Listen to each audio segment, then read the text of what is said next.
Hey guys, welcome back to the channel. This is a story about what if Naruto is betrayed by Team 7 Council bashing. Before I start, please support for more amazing content, and do consider subscribing to my channel and share this video with your friends. This is written by cloudstriferk and link in description and support writer. Let's start the video. Arc 1, The Exile. Prologue. Somewhere in Hai no Kuni. Damn. Where's that Naruto? Shouted Sakura. Fighting Sasuke. Please calm down, Sakura, Sai replied. Don't tell me to calm down, Sai. You know perfectly well that they'll kill each other. Ever since Naruto came back from his almost 3 years training with Jiraiya, Sakura had been closer to Naruto. She felt extremely protective of him, especially after finding out about Kyuubi. He was now kind of like a little brother to her, but he was still annoying at times though. Ma, Sakura, it's okay. Naruto won't kill Sasuke, Kakashi assured. Then what if Sasuke kills Naruto? I can't let that happen, Kakashi says. Sakura was cut short as they all suddenly felt a huge demonic chakra blast. Naruto, all of them thought simultaneously. Wordlessly, they sprinted forward as fast as possible towards the origin of the chakra blast. A short while later, they came into a clearing. It was a disaster. The once dense forest was now bare. The clearing was no natural clearing.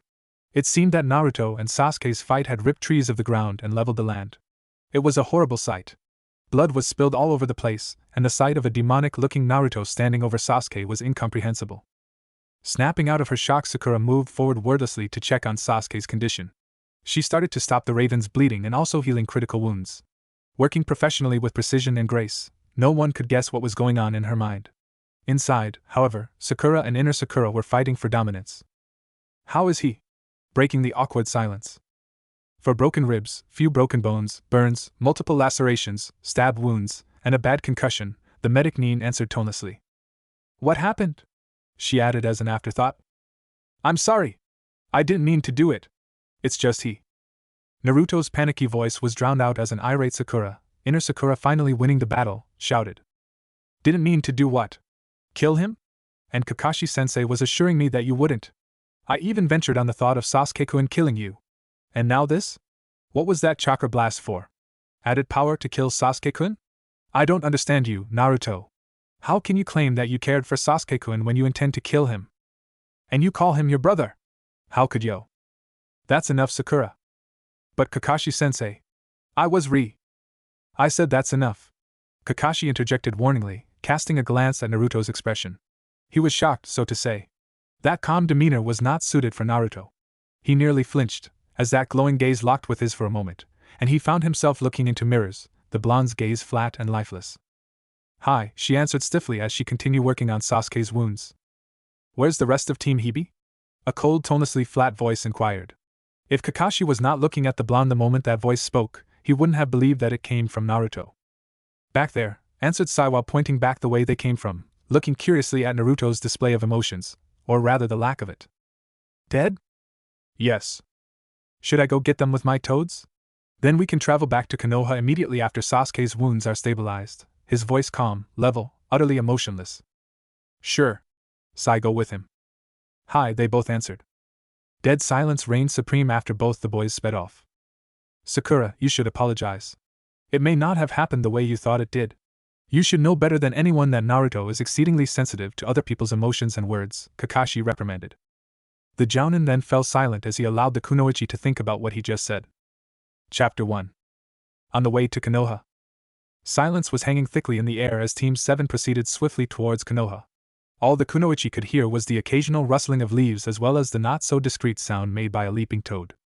She was still trying to catch the blonde's eyes, but he seemed to be avoiding her and instead opted to travel a little ahead of the group standing steadily atop the toad's head. Inside, she was berating herself for letting inner Sakura win. Oh Kami-sama, what have I done?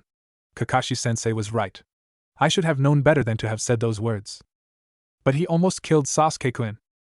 Well, like Kakashi-sensei said, it may not have happened the way you thought it did, so maybe I was mistaken. He wasn't injured in any way. I'm sure you noticed. Of course I did. If you did, then I should have. Besides, he heals fast. Maybe he did get injured but healed before I got here. I noticed, of course. You are me. In a way, okay. I'm officially insane. I'm talking to myself, stupid me. Okay, now to apologize I better do it right now, I guess. Yash. Remember to find out what happened, inner Sakura shouted as Sakura pushed her back into her mind. Just as Sakura was speeding up her pace to match Naruto's, she felt strong chakra signature traveling towards them. Team 7 fell into defense mode immediately, bracing for an attack. Moments later, however, they relaxed as a team of Konoha's Anbu appeared through the trees. Expecting help, Kakashi was about to speak when a cat-masked Anbu spoke with a tone of authority. Uzumaki Naruto. You are now under arrest by orders of the Godame Hokage, Tsunade-sama, for attempted release of the Kyuubi no Yuko. You will come with us willingly or we will be apprehending you by force. Kakashi, Sakura and Sai were shocked beyond words. The same thought crossed their minds. Attempted release of the Kyuubi. They mean that chakra blast was oh my god! Naruto, however, whispered something inaudible to the toad he was standing on and ensued to jump of said toad, gracefully landing few feet in front of the ANBU with his wrist held in front of him, submitting himself for arrest without even protesting. Everyone in the vicinity was beyond shocked. You would have been if the infamous loudmouth, obnoxious, number 1 unpredictable ninja had just surrendered. Well, he still held the unpredictable title as no one, living or dead, could have predicted this to happen. Snapping out of their beyond shock state, the Anbu placed chakra restraining shackles securely on the blonde's wrists before the cat-masked Anbu indicated the rest of them should follow them as well. Back in Konoha. There was a state of panic in Konoha. The chakra blast was not only noticed by the ninjas, apparently civilians who survived the Kyuubi's attack felt and recognized the strong killing intent in the chakra blast.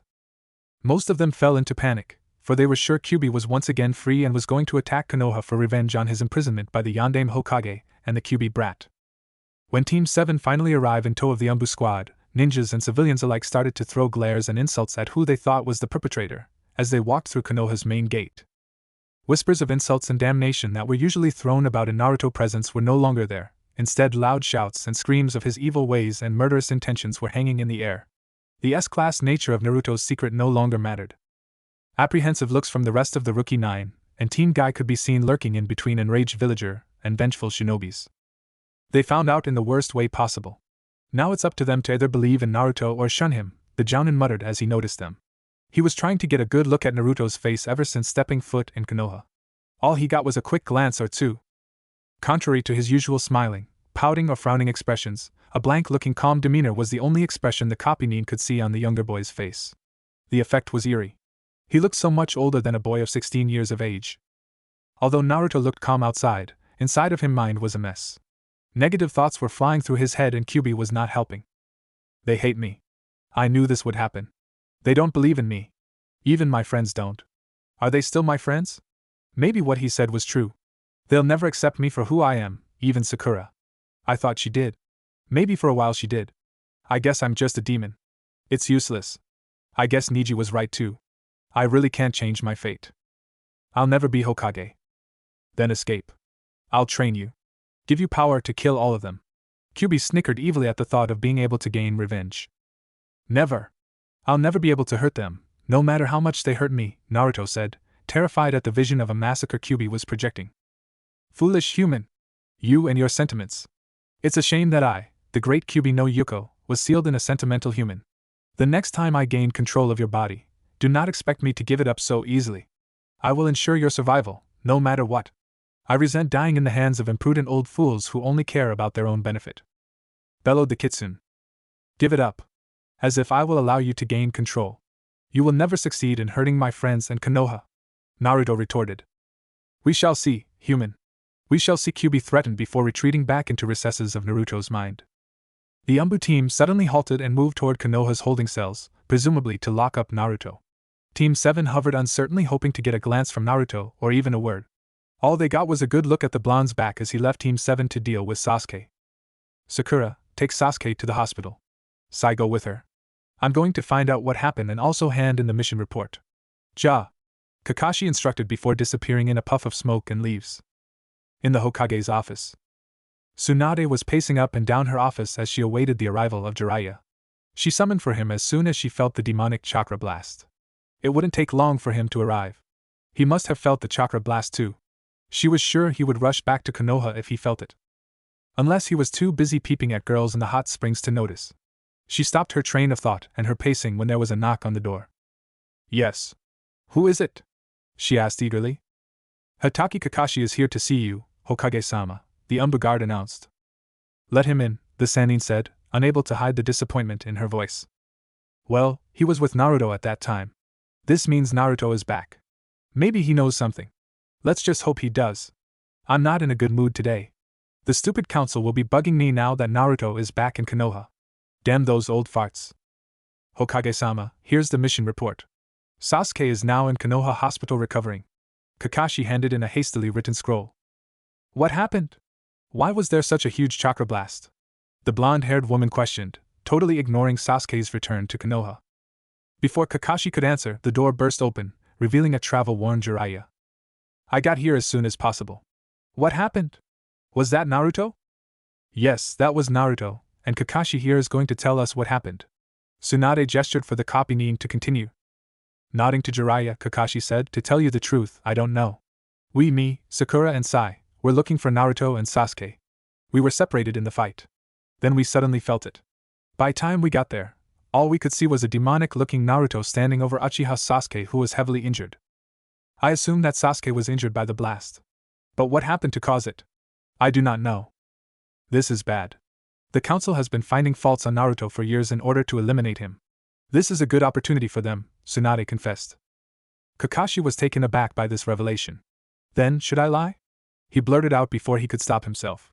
Stupid thought, he chastised himself. You know very well you can't. Don't even think of doing it, Jiraiya warned him. You're worried, the Sannin then added with a softer tone, after seeing the look in the Jounin's eyes. They told a story of concern, fear, and guilt. We are all worried, the Jounin replied softly. They all fell silent as they were trapped in their own thoughts of this troublesome matter. Another knock on the door broke the silence. What is it this time? The female Sannin sounded very irritated. The council, Hokage-sama. Their representative wishes to speak to you. Damn. Those old farts are quick for their old age. Kakashi! Jiraiya! Out the window now. Stay close. Hide your chakra, she whispered. Let them in, she then ordered.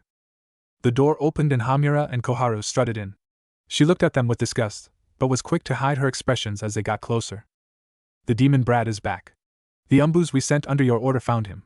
He is now in one of the high-security holding cell, Hamura said. The council demands a trial for the demon brat's fate. You, of course, will be present. A vote shall be put in as well, Tsunade, stated Koharu. How dare you send the umbus out to get Naruto without my knowledge? I'll let you off easy this time. Do not ever do that again. You will stop referring Naruto as the demon brat, and yes, I agree a trial will be held. I will, of course, be there with Jiraiya. The clan heads will also be present. This will be a fair trial. All factors will be considered in the vote. Of course it will be fair. What do you think of us? This, of course, rendered Tsunade speechless. She would love to tell them what she thought of them, but none of them were appropriate for their rotting ears. I think clan heads shouldn't be present. This does not count. This concerns them. They will be present and that is final, she fumed. The Sannin was hoping to get some support from the clan heads in assuring Naruto's survival. She knew some of them thought highly of the blonde, and was hoping that with their support and execution would not be Naruto's fate. Fine then. The trial will be held today. We need to get this over with. See you at 6 p.m. Tsunade, Koharu said. After the two old vultures left, Tsunade said, You heard, didn't you? Go inform all the clan heads, Kakashi. Jiraiya, we need to talk. Kakashi disappeared in the usual puff of smoke as Jiraiya hopped back into the Hokage's office. Only Sasuke knows what happened. I should go take a look at him. We can interrogate him if he doesn't want to talk, the female Sannin reasoned. Let's just hope the council won't interfere with this, Jiraiya said as both the remaining Sannin headed off to Konoha Hospital. Chapter 2. Konoha Hospital, South Wing, Shinobi's Wing. Finally, after an hour of gruesome healing and operation to set back the broken bones and ribs, Sakura was sitting down in the lounge having a cup of coffee. She sent Sai back when they got to the hospital. Having him around, looking at her work, made her uncomfortable. She could never comprehend his thoughts, and thus this made her extra cautious and alert, which was not good when she needed to concentrate on keeping an even chakra flow. Her mind drifted off to the next urgent subject, Naruto. I never got the chance to apologize. Damn it. I could visit him. But I doubt they'll let me in. Just as she was contemplating a way to persuade Tsunade Shurso to let her visit Naruto, a shadow of movement flitted across the open doorway of the lounge. Sensing her Shurso as well as the toad hermit, Jiraiya, a damn pervert more like it, she rushed out, coffee and evil plans forgotten, getting the feeling that this would be big. Upon arrival at Sasuke's room door, the two usually bickering pair were working together and intimidating the medic enough to let them in. You can't interrogate him. He's still unconscious. No matter how persistent the medic was, The combined power of two legendary Sannin giving him death glares were enough to make him cower in fear. But still, you had to give him credit. He was still trying to refuse them entry, but failing miserably. It's okay, Hatsuro, let them in. I'll keep an eye on them, okay? She was trying to get him to back off before Tsunade decided to hit him with her super strength. But okay. Finally cracking under the sheer pressure of the glares, he hurried off like a scurrying hamster. It's for Naruto? The pink-haired girl queried, finally catching on to the reason why both Tsunade and Jiraiya were here. Yes. Are you coming in, Sakura? Hi. Thank you, sure so. She was grateful for being given a chance to find out what happened. Using a medic jutsu to force consciousness onto him, the three of them waited for the Uchiha to awaken. A grimace could be seen on his marble-pale face even before his eyes are open, indicating that the pain was still quite bad. Black orbs peered through heavy eyelids, looking at his visitors apprehensively, wondering what fate would befall him now that he was in their hands. What happened to Naruto? Tsunade spoke. All they got in response was a questioning gaze. The chakra blast when you were fighting with him. If you do not answer, I will send you to Ibiki Marino for further interrogation. Her feminine voice filled with menace. They are desperate. Naruto must be in deep trouble. Or else they wouldn't be so panicky. I could gain something from this, he considered, thanking his abilities to read emotions like a book. What do I get if I tell you? The Raven answered. You are not in a position to bargain with us, brat. The Hokage could have you tortured before executing you, Jiraiya threatened, his patience running thin. Then so be it, the Raven's clear voice rang loudly, an unspoken threat hanging thickly in the air. If I die, no one will know what happened. Then Naruto would die too. We'll just force it out of you then. Sasuke was stunned. The Sakura he knew would never have said those words. People change, I guess, he reasoned while sending them a try it if you think you can glare. Infuriated, Tsunade and Jiraiya stormed out of the room simultaneously, without any communication of any form at all, leaving a half-amused, half-nervous Sakura. She was lost in her mind as she thought how amusing it was for the two Sannin to bicker all the time, disagreeing on almost everything, and yet they were still able to work together in perfect synchrony at times of need. Almost like me and Naruto, not really, though I still don't really understand him. We do argue a lot, but our time of working together was short. We did make a good team against Kakashi-sensei during the second bell test. Lost in her thoughts, she barely noticed the Uchiha's presence, causing uneasiness in said boy. He was about to make a comment, although it was unusual of him to do that. However, the appearance of the two Sannin disrupted his plan. If you tell, and pray that what you tell me is true and will be of assistance, you will be granted protection from execution, banishment, and lifelong imprisonment. I will consider reinstating you as a shinobi as well, the Lady Hokage offered. So, what say you? Very well, he said, pausing a moment before continuing. We fought. I killed him. He was dead for a moment. Then a sudden blast of chakra and he was alive again. I was caught off guard when it happened and got blasted off in the opposite direction. I saw him, before I passed out, Sasuke narrated, sounding bored. What did he look like? Jiraiya said, speaking for the first time ever since stepping back into the room. A demonic-looking fox. Thank you. Your statement will be examined and your actions of killing him will not go unpunished, Uchiha. You are somehow the cause of this. Sakura, put him back to sleep, ordered Tsunade with the icy cold voice that sent shivers down the Raven's spine before leaving in a rush with Jiraiya. In the courtroom, after 5 hours of debating. Uzumaki Naruto, you are hereby, henceforth, exiled to Outpost 72. You shall serve your lifelong sentence there. If you are somehow or rather found within 20 miles of Konohagakure without written approval by the Hokage, signed by at least 10 members of the council or clan heads, and at least 5 from the council, you will be executed immediately without trial. You will not communicate with Konoha's shinobi in any way or form unless they or you have approval from the Hokage or the council. If you break this rule, you will be executed immediately without trial. Do you understand all this, Uzumaki Naruto? Hamura's gleeful voice echoed in the courtroom. Hi. Wakura Mishida. Naruto's voice was eerily flat and unconcerned, especially with his cruel fate so clearly laid before him. Good. The sentence will be carried out immediately. You, Uzumaki Naruto, are to leave Konoha in 1 hour. Dismissed. Koharu was slightly taken aback by the demon brat's reaction to the news. She was expecting him to throw a fit or something. This thought was quickly dismissed as she started to celebrate the council's success of almost getting rid of the Kyuubi brat. Now all they had to do was wait for him to cross the line. Streets of Konoha. The citizens of Konoha could be seen celebrating around every corner with parties and a lot of sake. There were, however, a few who had held respect and acknowledgement for the hyperactive blonde ninja and who were mourning in silence. Rookie 9 and Team Guy could be seen running around in Konoha for the past 20 minutes. They are now all gathered in front of Ichiraku Ramen, the place where the blonde last visited, paying all his tabs at once, according to Tucci, the owner of the blonde favorite ramen store. Where the hell is he? Shouted a frustrated Kiba. He was alarmed at the fact that all of them couldn't find that loudmouth hyperactive ninja. Even with Akamaru on the blonde's trail, it always ended unexpectedly in the middle of nowhere. My bugs can't sense him either. It's like he disappeared. We only have 10 minutes left before he leaves permanently. Someone has to find him, an anxious Sakura said. Ino, who could sense her friend's restlessness, wondered, she is close to breaking down. I wonder why is she affected so badly by this, while trying to calm her best friend down.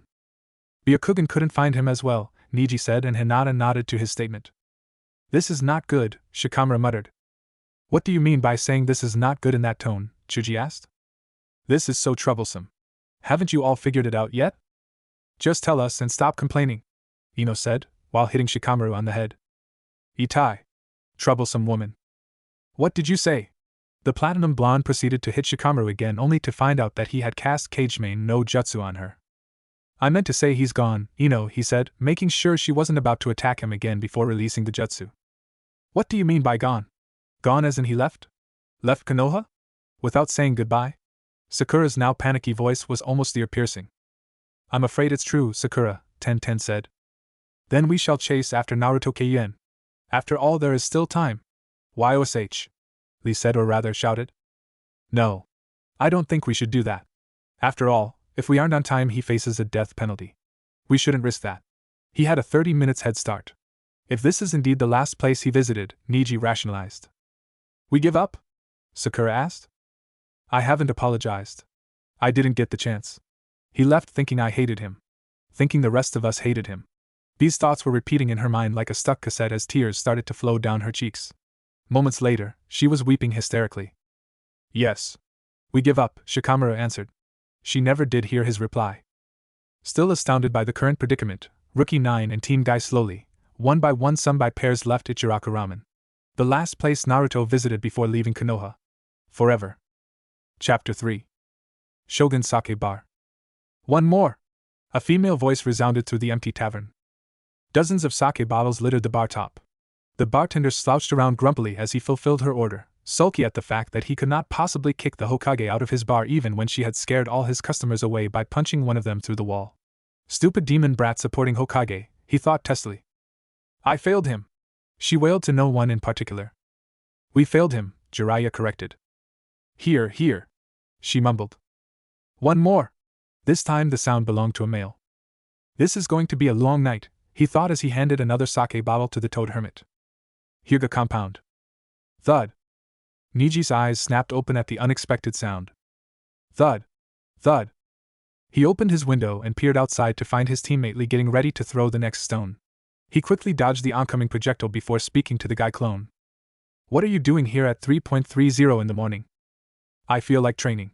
You wanna spar? Your sentence lacked the phrase "the flames of youth." What's wrong? He asked, raising an eyebrow. It's just I've been thinking and I want to spar. The usually energetic youth hesitated. So? He added when the Hyuga did not respond. Fine. Niji jumped out of his open window. You weren't sleeping? No, I've been thinking too. Teammate usual training ground. Arf. Arf. What do you mean he's here? Who's here? Kiba gave a jolt when Akamaru suddenly barked. Arf. Shino? No way, you've gotta be kid. Ga. Hi Shino. He greeted him a little too enthusiastically. Akamaru wasn't kidding. Oh sorry, I just didn't expect you to be here in the middle of the night. Silence fell after that comment. Shino seemed to be looking at Kiba.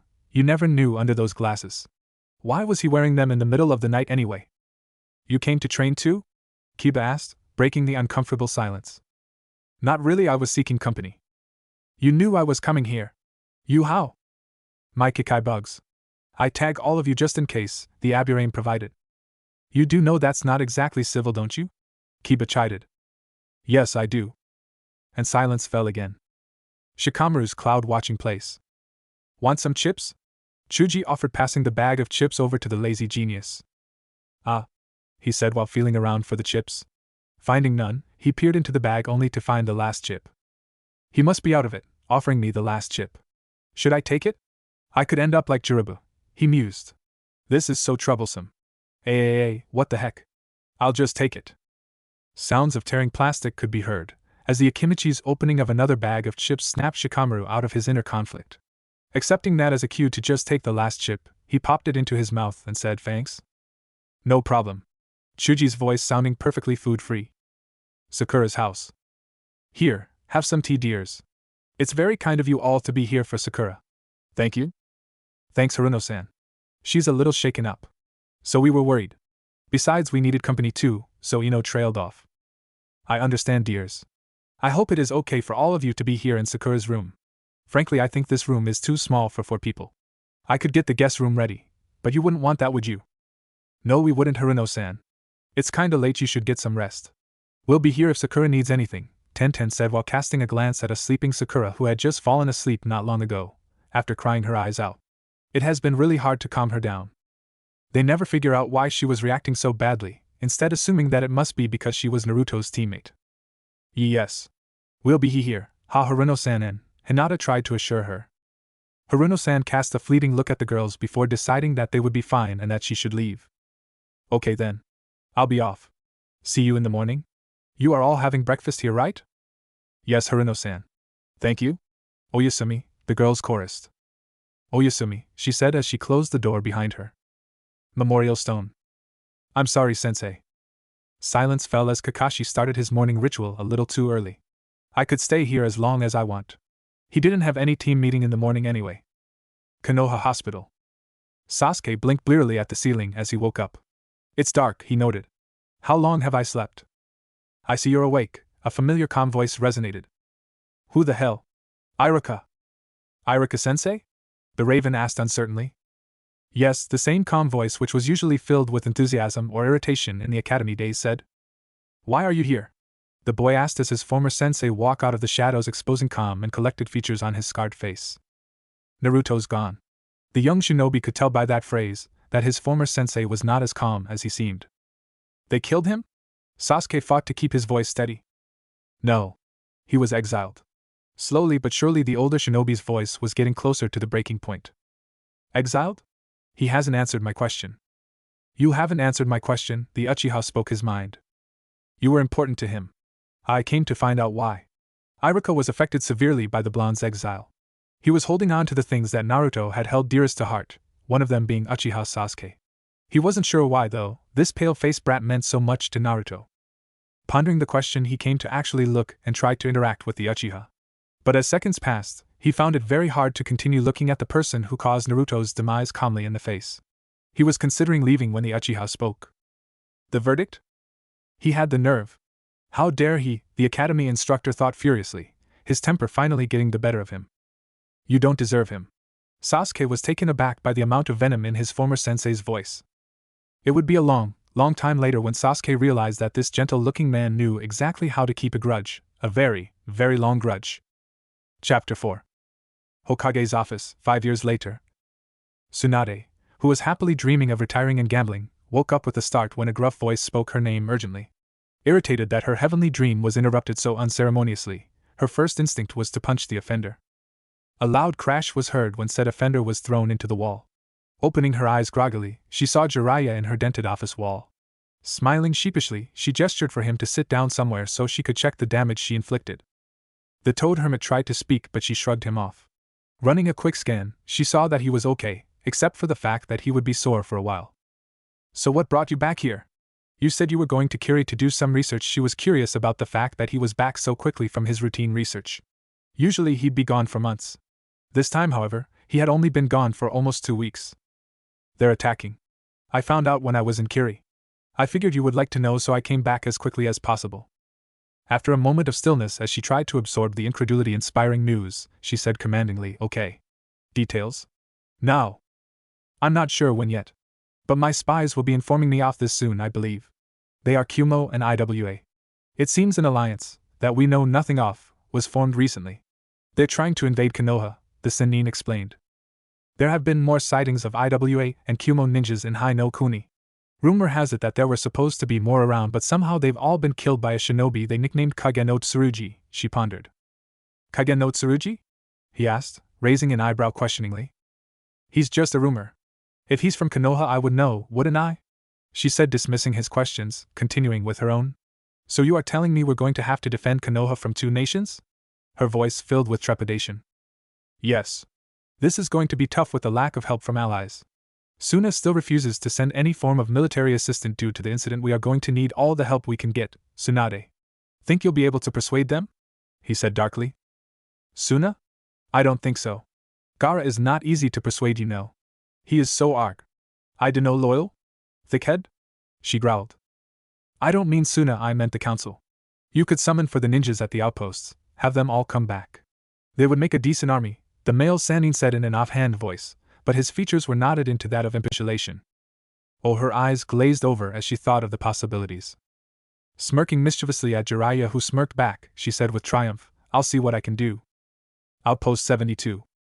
A rustle of paper could be heard as a tall black-haired man read a scroll that has just been delivered from Konoha. He then called for his assistant. Go get the patrol team back here now.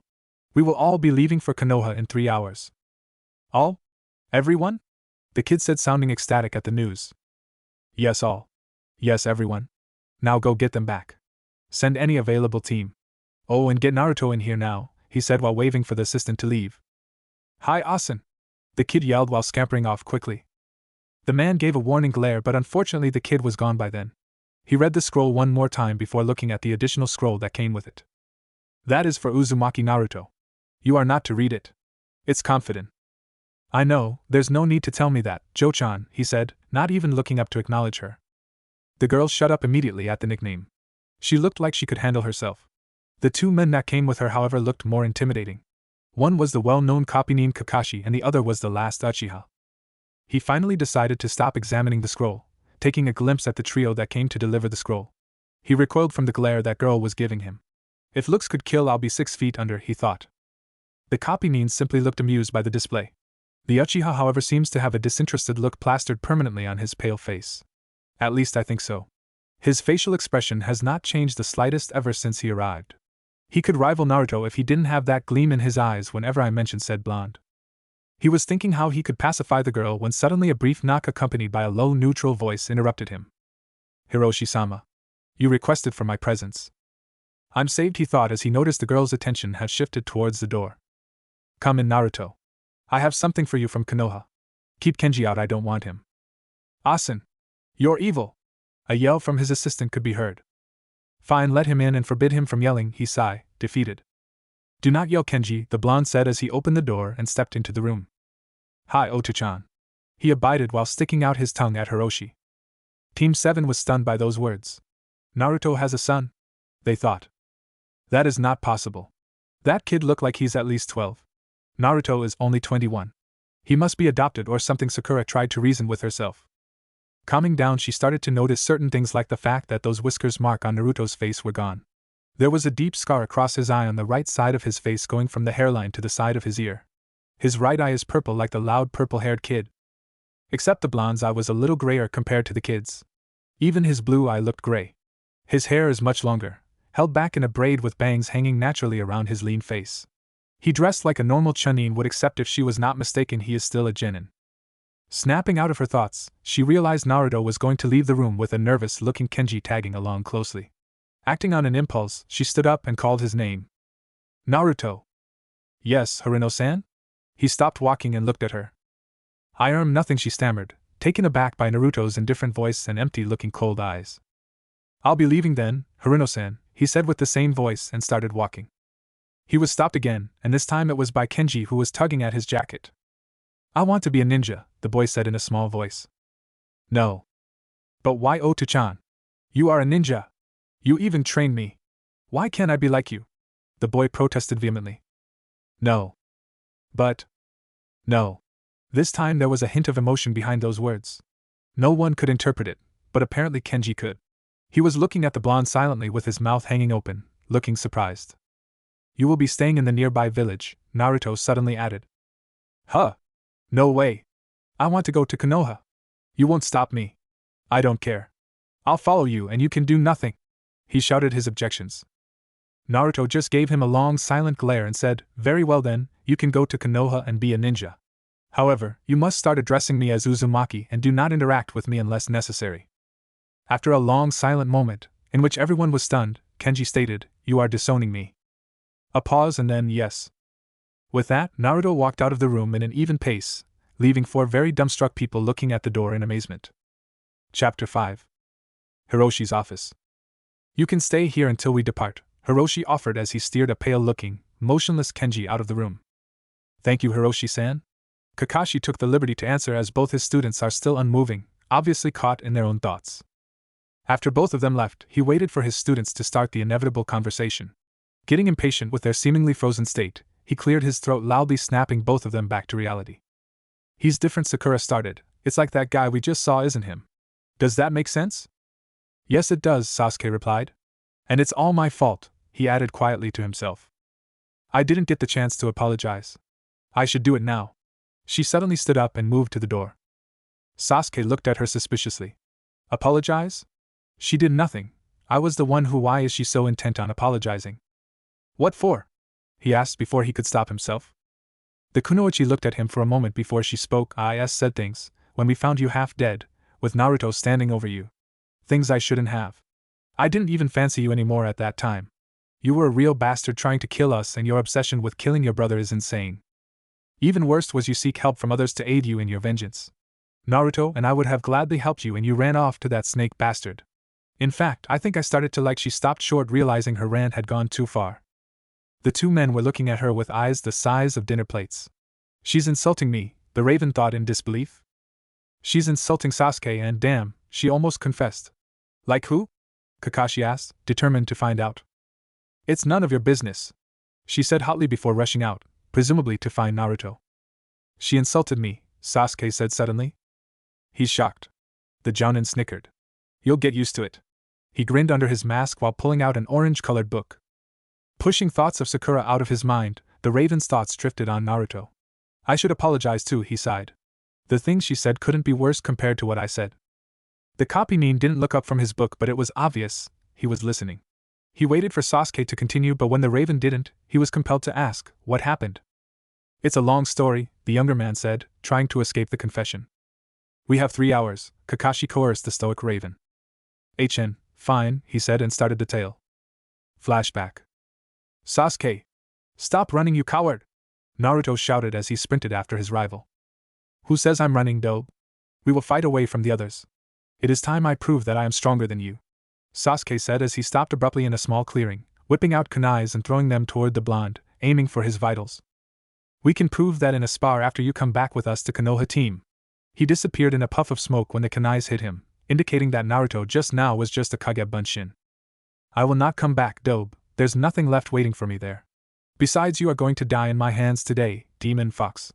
That alone will prove my strength," the Raven said as he tried to sense the location of the demon vessel. "Still aiming to kill me, eh? I will not be caught off guard this time, team. I have grown stronger, and I will prove it. I will drag you home half dead if necessary." 5 Narutos appeared out of nowhere suddenly, rushing at Sasuke each with a kunai in hand. "Also, Sakura-chan is waiting for you," the blonde added in a quiet tone. "Ah, you still like her? Pity she prefers me over you," the Raven sneered, trying to get a rise out of the blonde. Pulling out his Chikudo, he slashed at the clones, destroying 2 of them. He then tried to cut the third, but his Chikudo clashed against the blonde's kunai. A well-placed kick to the abdomen sent Sasuke flying through the air. Catching himself as he landed, the Raven went through several hand seals, releasing the cursed seal. Black markings spread from the seal on his shoulder, covering the rest of his body. Naruto dashed towards Sasuke, red-slitted eyes glowing dangerously. The Raven smirked in triumph. He succeeded in his plan. The blonde had little control over his emotions, and Sasuke was using it as an advantage. Words were no longer thrown at each other. Instead, both are trying their best to mortally wound the other. Long gashes appeared when the older boy occasionally landed a blow. Clones could be seen littered around, and claw-mark wounds marked the Raven's pale skin. "So you are just a monster. Look at yourself, Bakemono. You look like a small version of Kyuubi." Naruto visibly flinched at that comment. Finally seeing his chance, Sasuke flashed through familiar hand seals, forming a Chidori in his hand. Sprinting towards a dazed blonde with the Chidori aimed at his rival's heart, he caught Naruto's blank gaze as he felt his hand going through flesh and bones. He let out a curse when he realized he missed the blonde's heart again. A small part of his mind told him he could have stopped you, but he didn't. Not wanting to feel guilty, he pushed that thought away, looking into the blonde's eyes. "If I die, would you come back?" Naruto said in a raspy voice. You're dying anyway. What difference would it make? The Raven scoffed at his rival's stubbornness. I could die happy knowing I fulfilled my promise to Sakura-chan. Blood trickled out of his mouth. You still think she'll love you? Stop trying to fool yourself, Yuzuritanki. You know that will never happen. You're the Kyuubi's vessel, remember. No one will ever acknowledge you. Give it up. Stop your foolish dream of becoming the Hokage. Konoha will never allow a Jinchuriki to become their Hokage. You are but a tool to them, Dobe, and that is all you will ever be. Pulling his hand roughly out of his rival's chest, squelching sounds echoed in the forest air. You're wrong, they will acknowledge me someday, the dying boy protested feebly. I'm right and you know it, Dobe, he said slowly, as if willing the blonde to believe it. Deep inside, however, the Raven was regretting his words already. He stood there for ages looking at the blonde as he slowly bled to death. Finally, when the blonde stopped breathing, he bent down to check his pulse. Finding none, he was about to stand up when suddenly a burst of red chakra caught him off guard, sending him flying through the trees.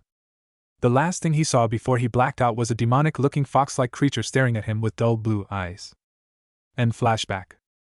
Kakashi didn't interrupt throughout the story, giving the Raven a chance to pour out everything he has kept inside for 5 years. The Raven looked up from the floor he was staring at, hoping to see some positive sign from his sensei. You should talk to him, was all the copynin said before returning his attention to his orange-colored book. Naruto's quarters. Naruto was busy packing when he suddenly sensed Sakura's arrival. Moments later, gentle knocks could be heard. He abandoned his packing and proceeded to greet his guest. Hi Naruto, she said nervously. The blonde said nothing but gestured for her to come in. Closing the door, he said politely, noticing her discomfort. Haruno-san, what brings you here? We need to talk, she blurted out, then hastily adding, about Kenji. There is nothing to discuss about that matter. He is free to do what he wants as long as he fulfills my request, he inferred as he headed towards the kitchenette and started making tea. It seems a little cruel to just abandon him. He is your son, isn't he, Naruto? She looked around his small apartment. It was very different from his last one. Firstly, there was not a ramen cup in sight. She doubted their existence in his kitchen either. The place looked almost empty except for a bookshelf full of scrolls and weapons. Other than that, he seemed to have no other personal belongings. There were 3 doors. One she assumed led to the bathroom. The other 2 must have been the doors to rooms. 2 rooms. He lives with Kenji, she deduced. In a way, yes, he replied, bringing he back to reality. What do you mean, in a way? He was entrusted in my care by his mother. That means I'm his caretaker, not his father. He insisted on calling me Oto-chan. I let him. That is all, the blonde clarified. The kunoichi was dazed. He sounds like he doesn't even care. Actually, he sounds like that all the time. Apologize. I know I'm waiting for the right time. This is the right time. Do you always change sides so easily? You were against him last time. I'm your alter ego, I'm against you. Go away. Let me think peacefully. She pushed inner Sakura into the back of her mind. Haruno-san. Tea is ready. He handed her a teacup. Ah, thank you, she said distractedly, taking the teacup as she tried to think of a way to start apologizing. Naruto, you know, before you left I said things. She struggled. Things I shouldn't have said? I am sorry. I was going to apologize on the way back to Konoha, but you got apprehended and I didn't get the chance, she continued, looking anywhere except at Naruto, waiting for the blonde to reply. When he didn't reply, she was forced to look up from her teacup. His eyes, which were staring at her, were like glass, unresponsive and empty. Her reflection seemed so terribly clear in those almost grayish orbs, she cringed at the sight of them. There is no need to apologize. I have taken no offense to what you have said. Besides, it happened 5 years ago, an icy voice spoke, sending chills down her spine. He hasn't forgiven me. Thank you, she replied. If you would excuse me, I still need to pack, he said, dismissing her. Okay, I'll be leaving then. She hesitated for a moment before she added, about Kenji. Do you think you could take back your request? Only if he does not step foot in Konoha. No other way? No, he said with a tone of finality. Goodbye then. Thanks for tea, she said, giving up. She then stood up and strode to the door. You're welcome. He closed the door behind her as she walked away, with a soft click. Chapter 6. Outpost 72. Okay, we're all ready? Hiroshi's voice rang out commandingly, addressing the ninjas of Outpost 72. Hi! Hiroshi-sama, the 4 squad captains reported, Naruto being one of them. Okay, then we'll move OU. I'm sorry, but one of our teammates is still not back from scouting, Kakashi interjected apologetically. You said we'll be leaving in 3 hours.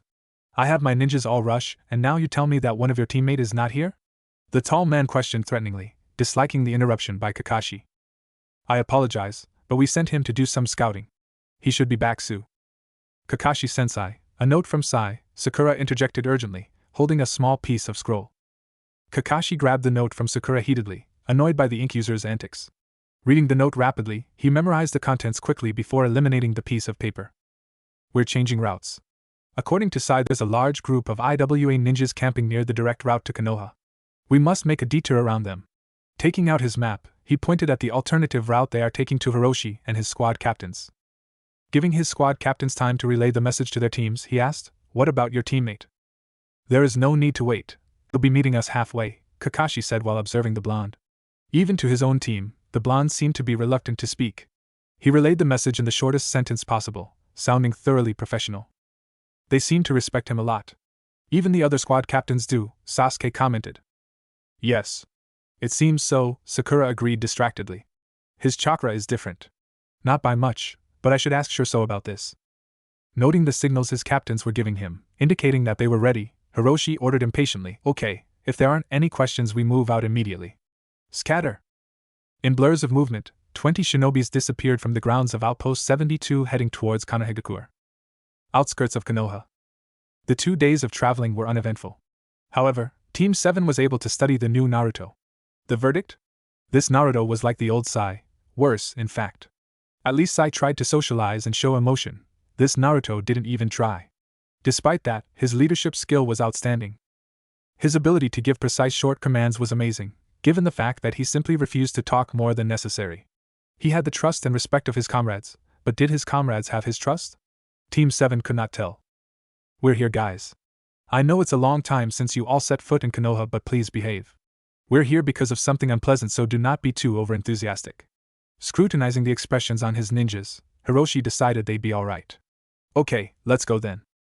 Hokage's office. Looking at the pile of profile report in the hand, the Hokage sighed. Placing them on top of the tower of profile reports she has yet to read, she looked at the leader of Outpost 72 and addressed him. "You're late. We had to make a detour." According to Hitaki, his subordinate scouted a large group of IWA ninja camping near the direct route, Hiroshi remarked looking at the new Hokage. "So this is the Sandame's successor? She has really big. If she was Sandame's student, she couldn't be this young. She must be, like, in her late 50s.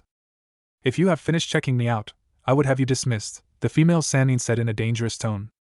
"Hi," he said before scurrying out of the office in a hurry. "So this is where that Sakura girl got her temper. Thank God Naruto came in when he did. So he's back. Where is his profile report?" Jiraiya said as he jumped into the room through the window after Hiroshi left. "Here," she said, retrieving the file she had thrown carelessly on top of the tower of documents. Opening the profile, they read silently. Name, Uzumaki Naruto. Status, Konohagakure, Genin. Outpost 72, Squad Captain. Age, 21 years 2 months. Teammates, Miyagi Akihiko, Komatsu Mamoru, Sasaki Hataru. Skill rating, 1 to 10. Ninjutsu 8. Genjutsu 6. Taijutsu 8. Kenjutsu 10. Fuinjutsu 9. Stealth 10. Remarks. Excels in espionage, reconnaissance and assassination missions. Good leadership qualities. Shows innovative reasoning and is quick to think on his feet. Outstanding Kenjutsu and stealth earned him the name Kage no Tsurugi. Background, vessel of Kyubi no Yuko. Being a Jinchuriki contributes several qualities like high healing rate, enhanced senses and ability to mold red chakra. This all are now not available except for his enhanced senses, due to reinforced sealing on Kyubi no Yuko 1 year after his arrival in Outpost 72. Medics suggest that his enhanced senses are still available due to Kyubi's tampering with the structure of his organs. Report compiled by Head of Outpost 72, Hiroshi Tatsuo. Both Sannin were gaping at the profile they just read. He reinforced the seal? Jiraiya said in a tone of disbelief. At the same time, Tsunade said, he's the Kage no Tsurugi?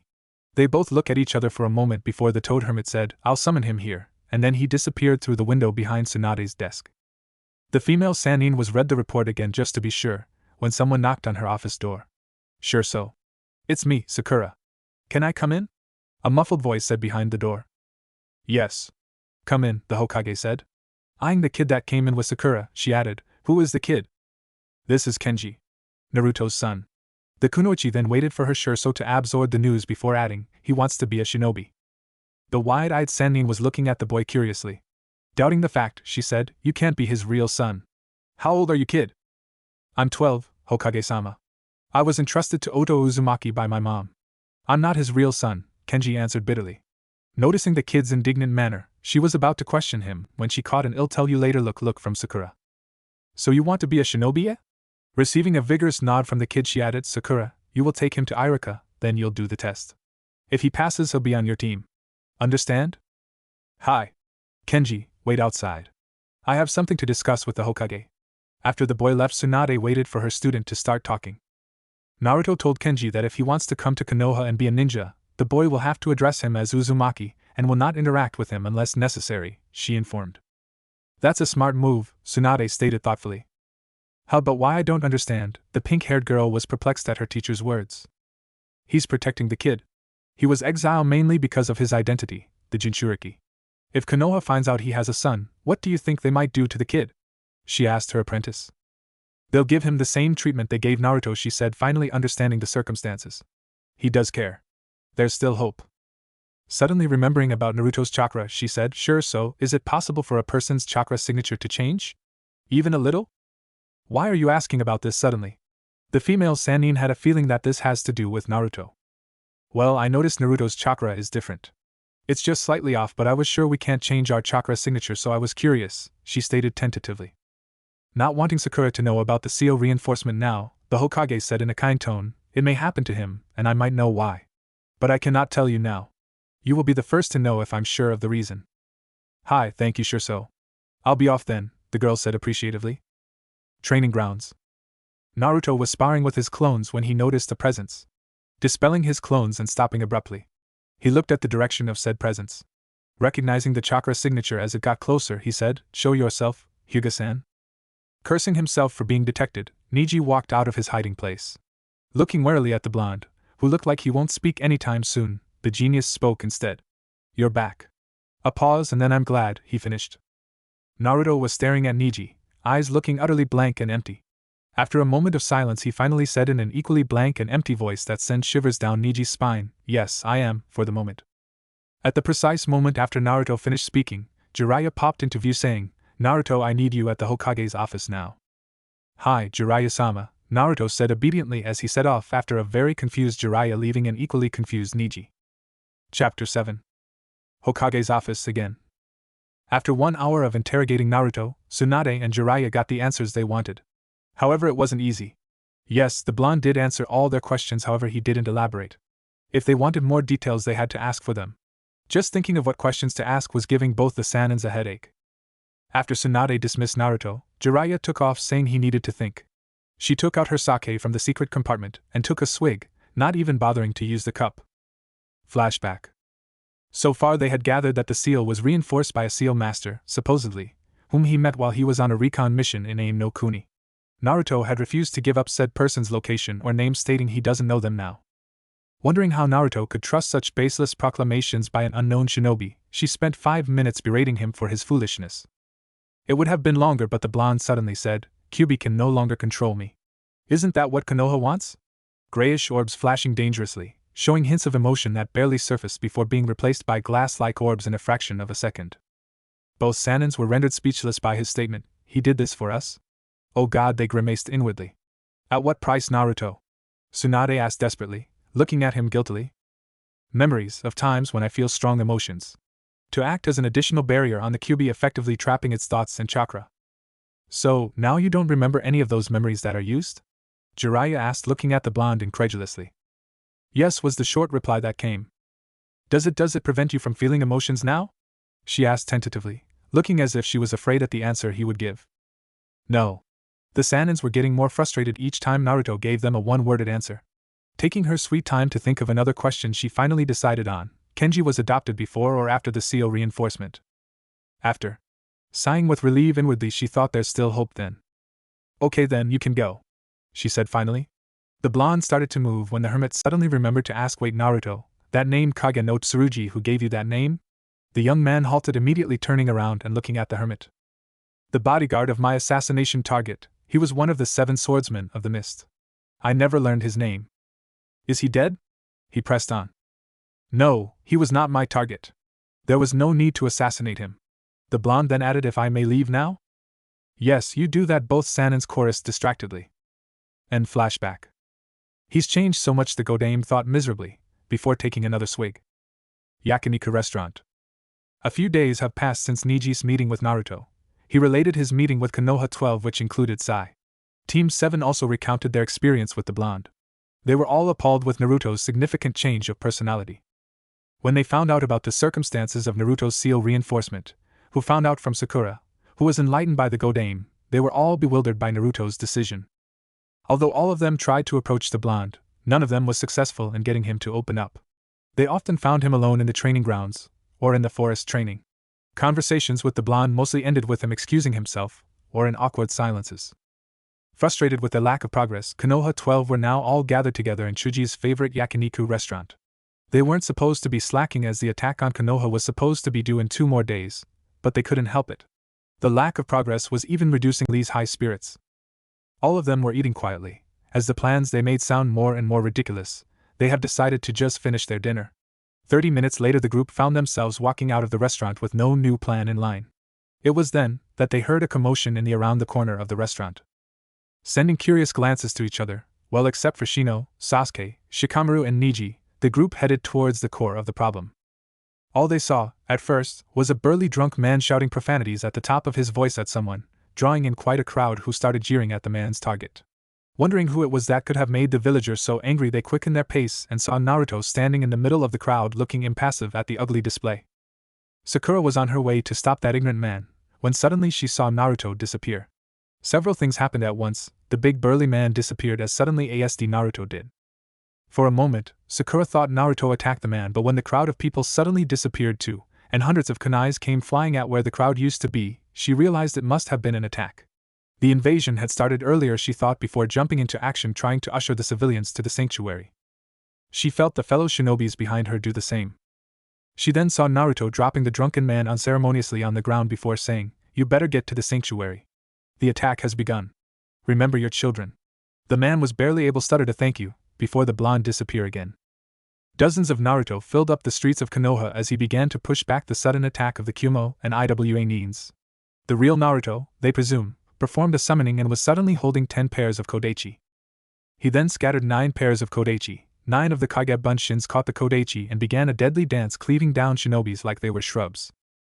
None of the Konoha 12 could identify his sword style. They were, however, very impressed by Naruto's speed and reflexes. Realizing that they too had a war to be won, they started their own battle to protect Konohagakure no Sato. The sanctuary? Genins and recently appointed Chunins were guarding the civilians that are placed here for safety. Horrible explosions and flashes of lights could be heard coming from every direction in the village. Kenji was staring at the village, hoping his Otachan would be safe. These few days of not talking to his dad was torture. He missed his blonde dad so much. He was so used to pestering his dad every day for ninja training, that training by himself was not fun at all. He no longer had the challenge to try to get his dad to smile or laugh. Though it was hard, he sometimes did succeed in this challenge. A sudden movement caught his attention. Looking suspiciously at the undergrowth outside the entrance of the sanctuary, he motioned to one of his teammates to come over. "I think something is there. We should check it out, Sumiko," he whispered to the Chunin. "It's probably a rabbit or something. Don't panic, we're safe here. They do not know of this place. Even if they knew, it would be hard to get through the defenses in the village," she reassured Kenji. "But I still feel we should." A sudden movement caused the boy to fling his kunai at that direction. A cat leaped out of its hiding place and headed in the opposite direction of the pair. A/N, deja vu? XD. "See, I told you it was just a rabbit or something. Turned out to be a cat. You scared it pretty bad." The girl was interrupted rudely when suddenly several Kumo and Iwa Nins started attacking the pair. Leaping out of the way of a hail of shuriken, Kenji whipped out a Kodachi and started attacking. The other ninjas who heard the commotion sprang into the fight. They were losing ground as more enemy ninjas appear. Every time, when one of the enemy ninja fell, 2 more will take his place. Getting desperate, Kenji suddenly remembered. Flashback. This is a summoning tattoo, Kenji. Whenever you get into deep trouble, or a life-threatening situation, just bite your thumb and press your bleeding thumb on the tattoo and channel some chakra, until it works okay. Naruto instructed to a 9-year-old Kenji. "What does it do, Oto-chan?" the small boy asked curiously. "It will summon me to you. Then I can help you. Use it in times of need only. Do you understand, Kenji?" the blonde explained patiently. "Hi, Oto-chan." End flashback. He avoided another kunai, leaped back a few feet, brought his left thumb to his mouth, bit hard on it, and pressed it on the tattoo on his right arm. Channeling a small stream of chakra, he waited for it to happen. If Oto-chan is near, he shouldn't take too long, he hoped. Somewhere in the streets of Konoha, Kiba noticed when suddenly one of the Narutos stood really still and vanished in a puff of smoke. It was very odd, considering that Kage Bunshin didn't get hit by anyone. Tearing his mind from the distracting sight, he continued fighting the enemy nins with his comrades and a buck of Narutos. Back to the sanctuary? It's not working, Kenji thought desperately as an IWA nin was closing in on him. He did not move as the IWA nin got closer by the second. Not wanting to stop summoning his dad, he could not remove his thumb from the tattoo. The IWA nin was about to bring down a katana on Kenji when suddenly the tattoo flashed red and a silhouette appeared blocking the katana descending with his arm guard. Overjoyed, Kenji shouted, "Ot! Don't!" The blonde interjected harshly, while slicing the IWA nin's throat with his kodachi. 6 blondes appear out of nowhere and started attacking without mercy. "Get in the cave now!" Naruto shouted to all the injured Konoha ninjas. All of the young inexperienced ninjas scramble into the sanctuary except for Kenji. "I want to fight." "No. In now." "But." "Now." The blonde raised his voice. Kenji reluctantly retreated. Naruto then walked to the entrance of the cave and started making a barrier, locking all the young ninjas and civilians inside. The blonde summoned a small toad and told it to go get reinforcement. "You will only release this barrier when reinforcement comes. Do you understand?" "Hi." "Good." Then Naruto sprang into the chaos of jutsus. Chapter 8. Outside the sanctuary, Kenji watched wide-eyed as his father danced gracefully yet deadly among the enemy shinobis. Slowly, one by one, they fell, a sword to the heart, or heads rolling of their shoulders. His movements were precise and controlled, every step and move was necessary, every swing of the sword drawing blood.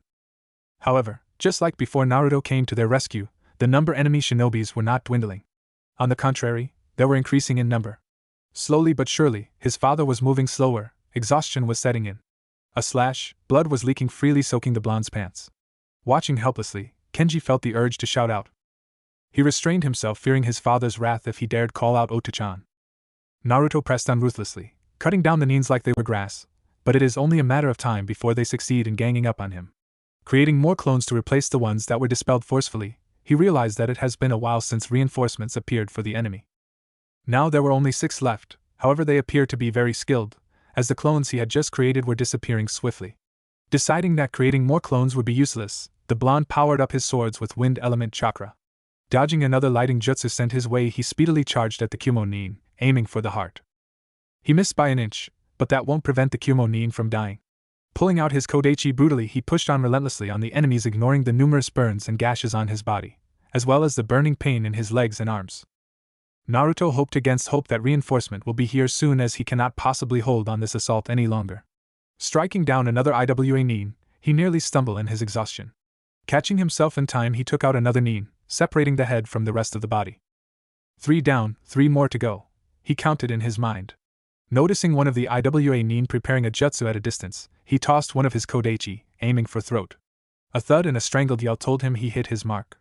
Focusing his attention on the 2 shinobis in front of him, he tried to dodge a hail of kunais and shurikens. Panicking slightly when he realized he was unable to jump away, he looked down and cursed colorfully when he saw that his leg was held tightly by the Kumo nin that failed to die due to his own carelessness. Berating himself for missing the heart, and also not make sure his opponent is dead, he quickly stabbed his kodachi in the nin's throat, rendering him free to jump away. Unfortunately for him, it was too late to dodge. As the projectiles hit his body, he heard a very loud yell, "Otiu-chan," coming from Kenji. Cursing for the boy's disobedience, and taking advantage of his enemy's brief distraction, he rushed forward, killing one of them. "Damn, I can't move efficiently," he thought as he observed the IWA nin's movements. He seems to be planning something.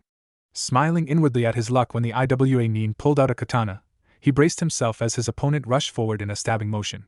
Unable to dodge fully, he moved a bit as to prevent his vitals from being stabbed. The blonde then watched as the triumphant smile of the IWA nin faded when her head fell off her shoulders. "Nobody can win me in a short-range battle," the blonde thought as he sank down on his knees, feeling intense pain as the adrenaline slowly faded. Somewhere in Konoha, Sakura watched in horror when suddenly all of the Naruto around her turned into a puff of smoke and vanished, kodachis clanging as they hit the ground. Fearing the worst, she looked around for a severely injured Naruto. Finding none, she almost panicked. That was when she saw a small toad hopping towards her. Hoping that it'd bring news of Naruto, she hurried to the toad asking, Naruto summoned you? Yes, he needs reinforcement. There are many ninjas attacking the villagers in the sanctuary. The small toad croaked before disappearing in a puff of smoke. She then quickly rounded up some of the Konoha 12 and headed towards the sanctuary. The sanctuary? Otachan, Kenji shouted when he saw the katana pierce through his father's already battered body, ignoring the request his father made before coming here. I shouldn't have summoned him, he thought regretfully as Naruto sank to his knees holding the stab wound. When the blonde collapsed, he started sobbing uncontrollably, shouting Otachan continuously. He considered for a second to just release the barrier, but was afraid that if he did so before reinforcements came, his father's efforts would have been wasted. Go to him, a voice suddenly said. Looking around, he saw that it was one of the villagers speaking. But I can't break the barrier, it's not safe. It's okay, boy, go to him, another villager said. Looking at all the other villagers for approval, he realized they had been nodding encouragingly at him. Nodding distractedly, he released the barrier and rushed toward his father. The villagers and the rest of the ninjas defiled out slowly, appalled by the gruesome sight that greeted them. They came to a halt, standing uncertainly a few feet away from the so-called demon brat and the young boy. The boy was holding the demon brat's head, sobbing, trying to whisper encouraging words to the man. Blood was pooling the ground as they all looked guiltily at the scene before them. Then suddenly they tensed as ninjas came into sight. Spotting a leaf symbol on their hatayite, one of the villagers urgently said, Any of you know medical ninjutsu? The boy's father is dying. I do, show me where he is, Sakura answered tersely. The man led the Hokage's apprentice towards their savior. Spotting a mess of blood and blonde hair, Sakura hurried forward toward Naruto and Kenji, hoping it isn't too late. Letting out a breath she didn't know she was holding, she kneeled down beside the blonde and started to check his condition. She gasped out in surprise when strong fingers suddenly gripped her hand. They know, the blonde rasped, looking at her meaningfully. You shouldn't speak, Naruto, she said, trying to hold back her tears. They know Kenji's my son. Help him. Get him out of Konoha, he said hoarsely, tightening his grip, seemingly unaware of his surroundings. Sasuke, Hinata, and Shino were looking at the blonde, surprised by his statement. So that was why he disowned the kid. The Uchiha looked venomously at the villager around him, wiling them to see their wrong. He then realized that there was no need to will it. The guilt in those eyes told him they were sorry. For the first time since Team 7 met him in Outpost 72, Sakura looked into his eyes and could actually see emotions. Not knowing what to say, she looked at him silently, absorbed in the emotions portrayed in those almost gray orbs, trying to decipher them.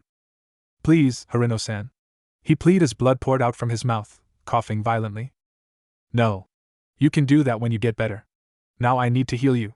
Please, Naruto, let go, she said, ignoring his pleas as she tried to pry his fingers off her. Please, Sakura-chan. He tried again. She stared at him in astonishment. He called me Sakura-chan.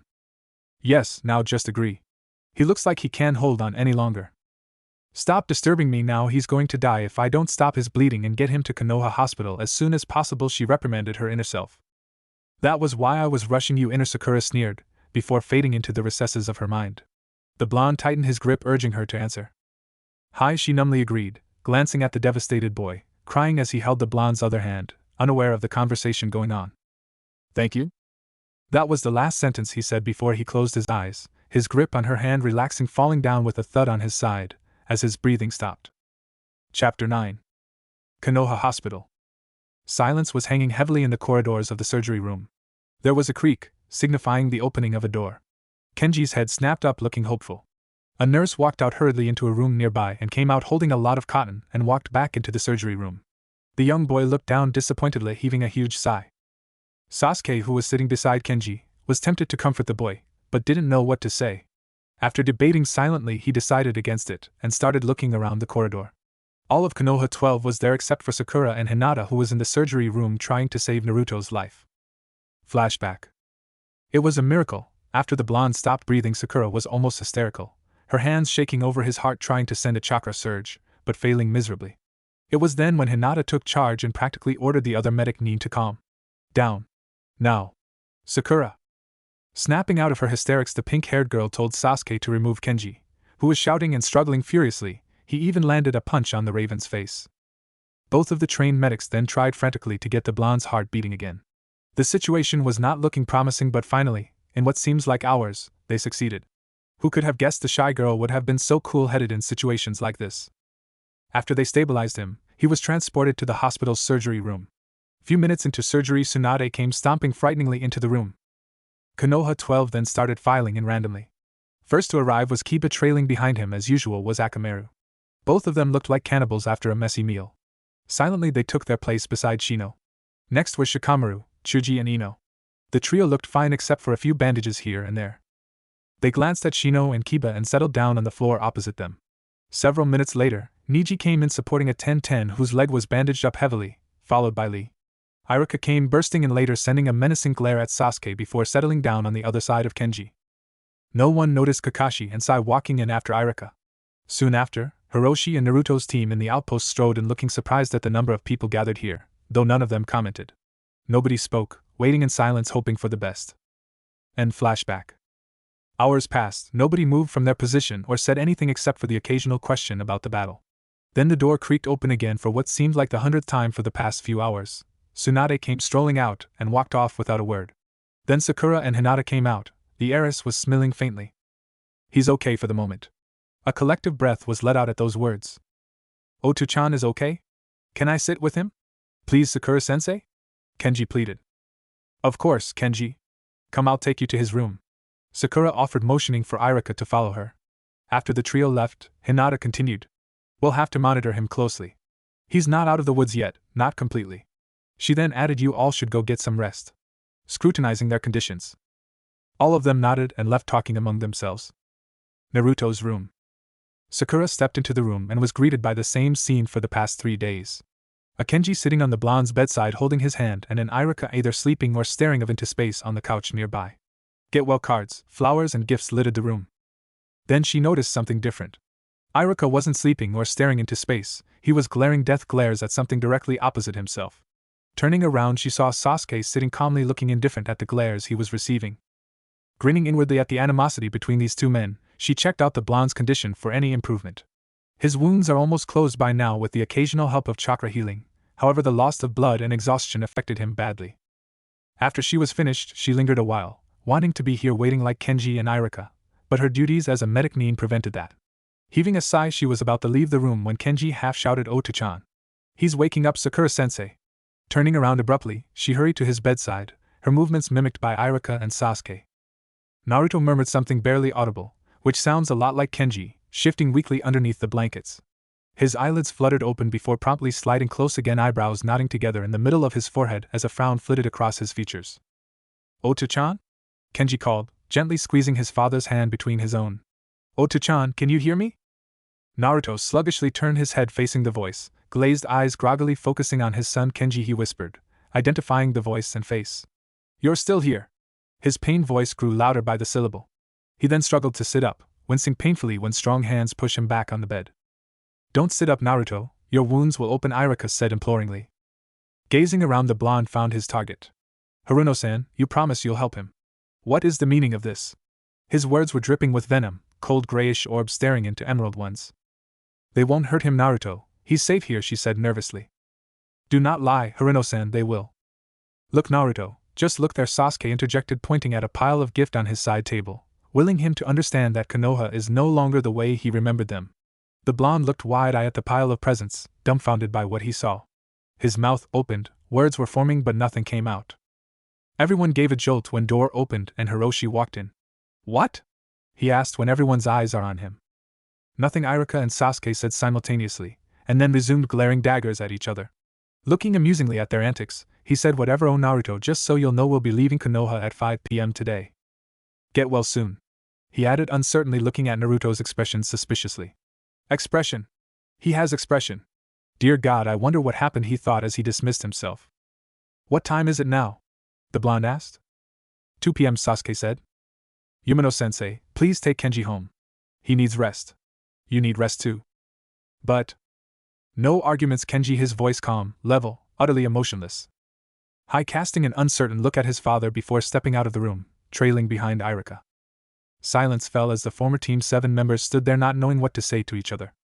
Sakura, don't you have to be somewhere? Sasuke finally said, breaking the uncomfortable silence. Ah yes, she said and bustled off, throwing a backward glance at the two guys. Hopefully they'll be okay. As if that will happen, they'll kill each other again. No, they won't. Stop insinuating such things, closing the door behind her softly. What are you still doing here? Naruto's voice was still blank, completely neutral, as if he really didn't even care what the answer was. Sasuke soon discovered this was the case, as the blonde closed his eyes and looked away from him in the middle of his reply. I wanted to apologize for trying to kill you and causing all this. There is no need. You did Konoha a favor. Naruto interrupted, his words with a hint of finality, indicating this conversation is over. Heaving a sigh, the Raven stood there for a minute debating his actions, before deciding he'll just have to apologize again later and left the room. Hokage's office. What do you mean he's gone? Tsunade screeched. Her loud voice sent the birds flying from trees nearby her window. He's just not there. She glanced at a nurse heatedly and added, Tell the Hokage what you told me, Tura-san. Hi, she was shaking at the Hokage's outrage. Flashback. Uzumaki-kun, you cannot leave in this condition. It is not possible for me to arrange this matter. You cannot be discharged today, you just woke up. Toru protested calmly. I must leave, Tura-san, he said, looking at her name tag, and added, I have orders to leave with my outpost leader. Here, this scroll proves enough, he said, digging into his vest, extracting a scroll, handing it to her. She took the scroll skeptically, reading its contents, her kind brown eyes growing wider with each word. She then said, Well, if this is the case, then I'll have to discharge you.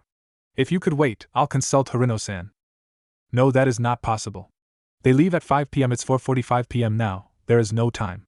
Naruto urged her. Sighing, she said, Fine then. Fill up these forms, and then you can leave. Thank you, Tura-san, the blonde said and started filing up the forms. End flashback. During Turu's recount of what happened, Tsunade's expressions went from enraged to depressing. Noticing her Shurso's peculiar behavior, she asked, What's in the scroll? She heaved a sigh. That scroll contains orders. One of it was about his stay here. He must leave with the shinobis of Outpost 72 without delay, or he will be executed without trial. The Godames held her head in her hands, regretting her lack of power to help her brother. But he left Kenji here. I don't understand. She stopped talking, finally realizing the reason. Oh, Kenji's safe here due to the villagers' change of perspective, but that doesn't mean he's safe if he remains here against orders. Yes, you're right.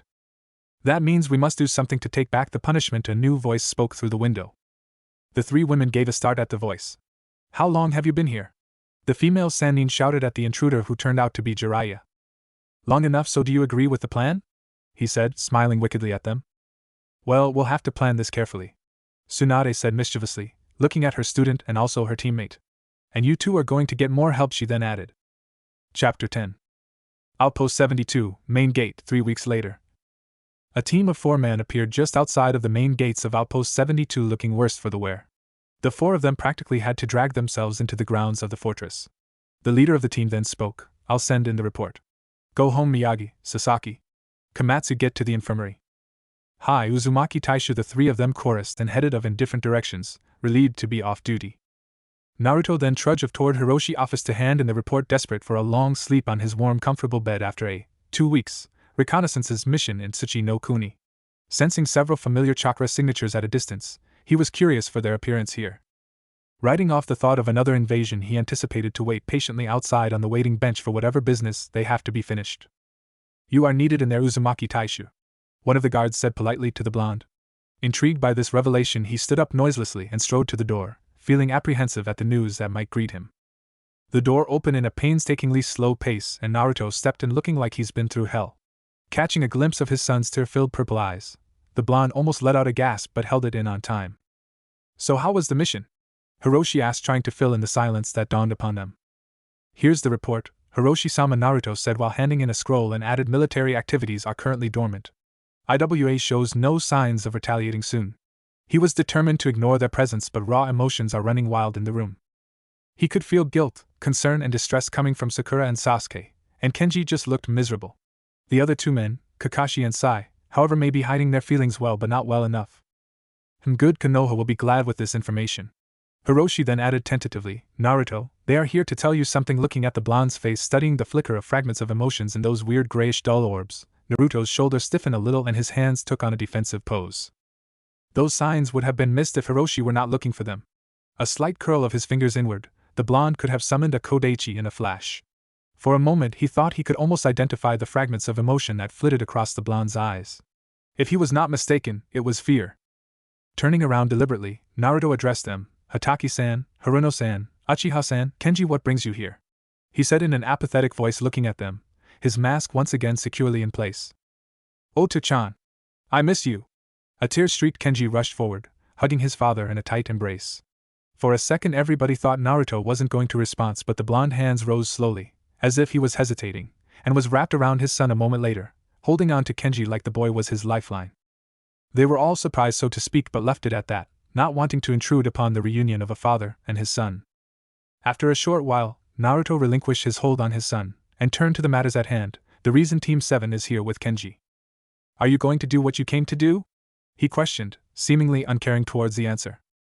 Kakashi dug up a scroll and handed it to Naruto. Your sentence was terminated.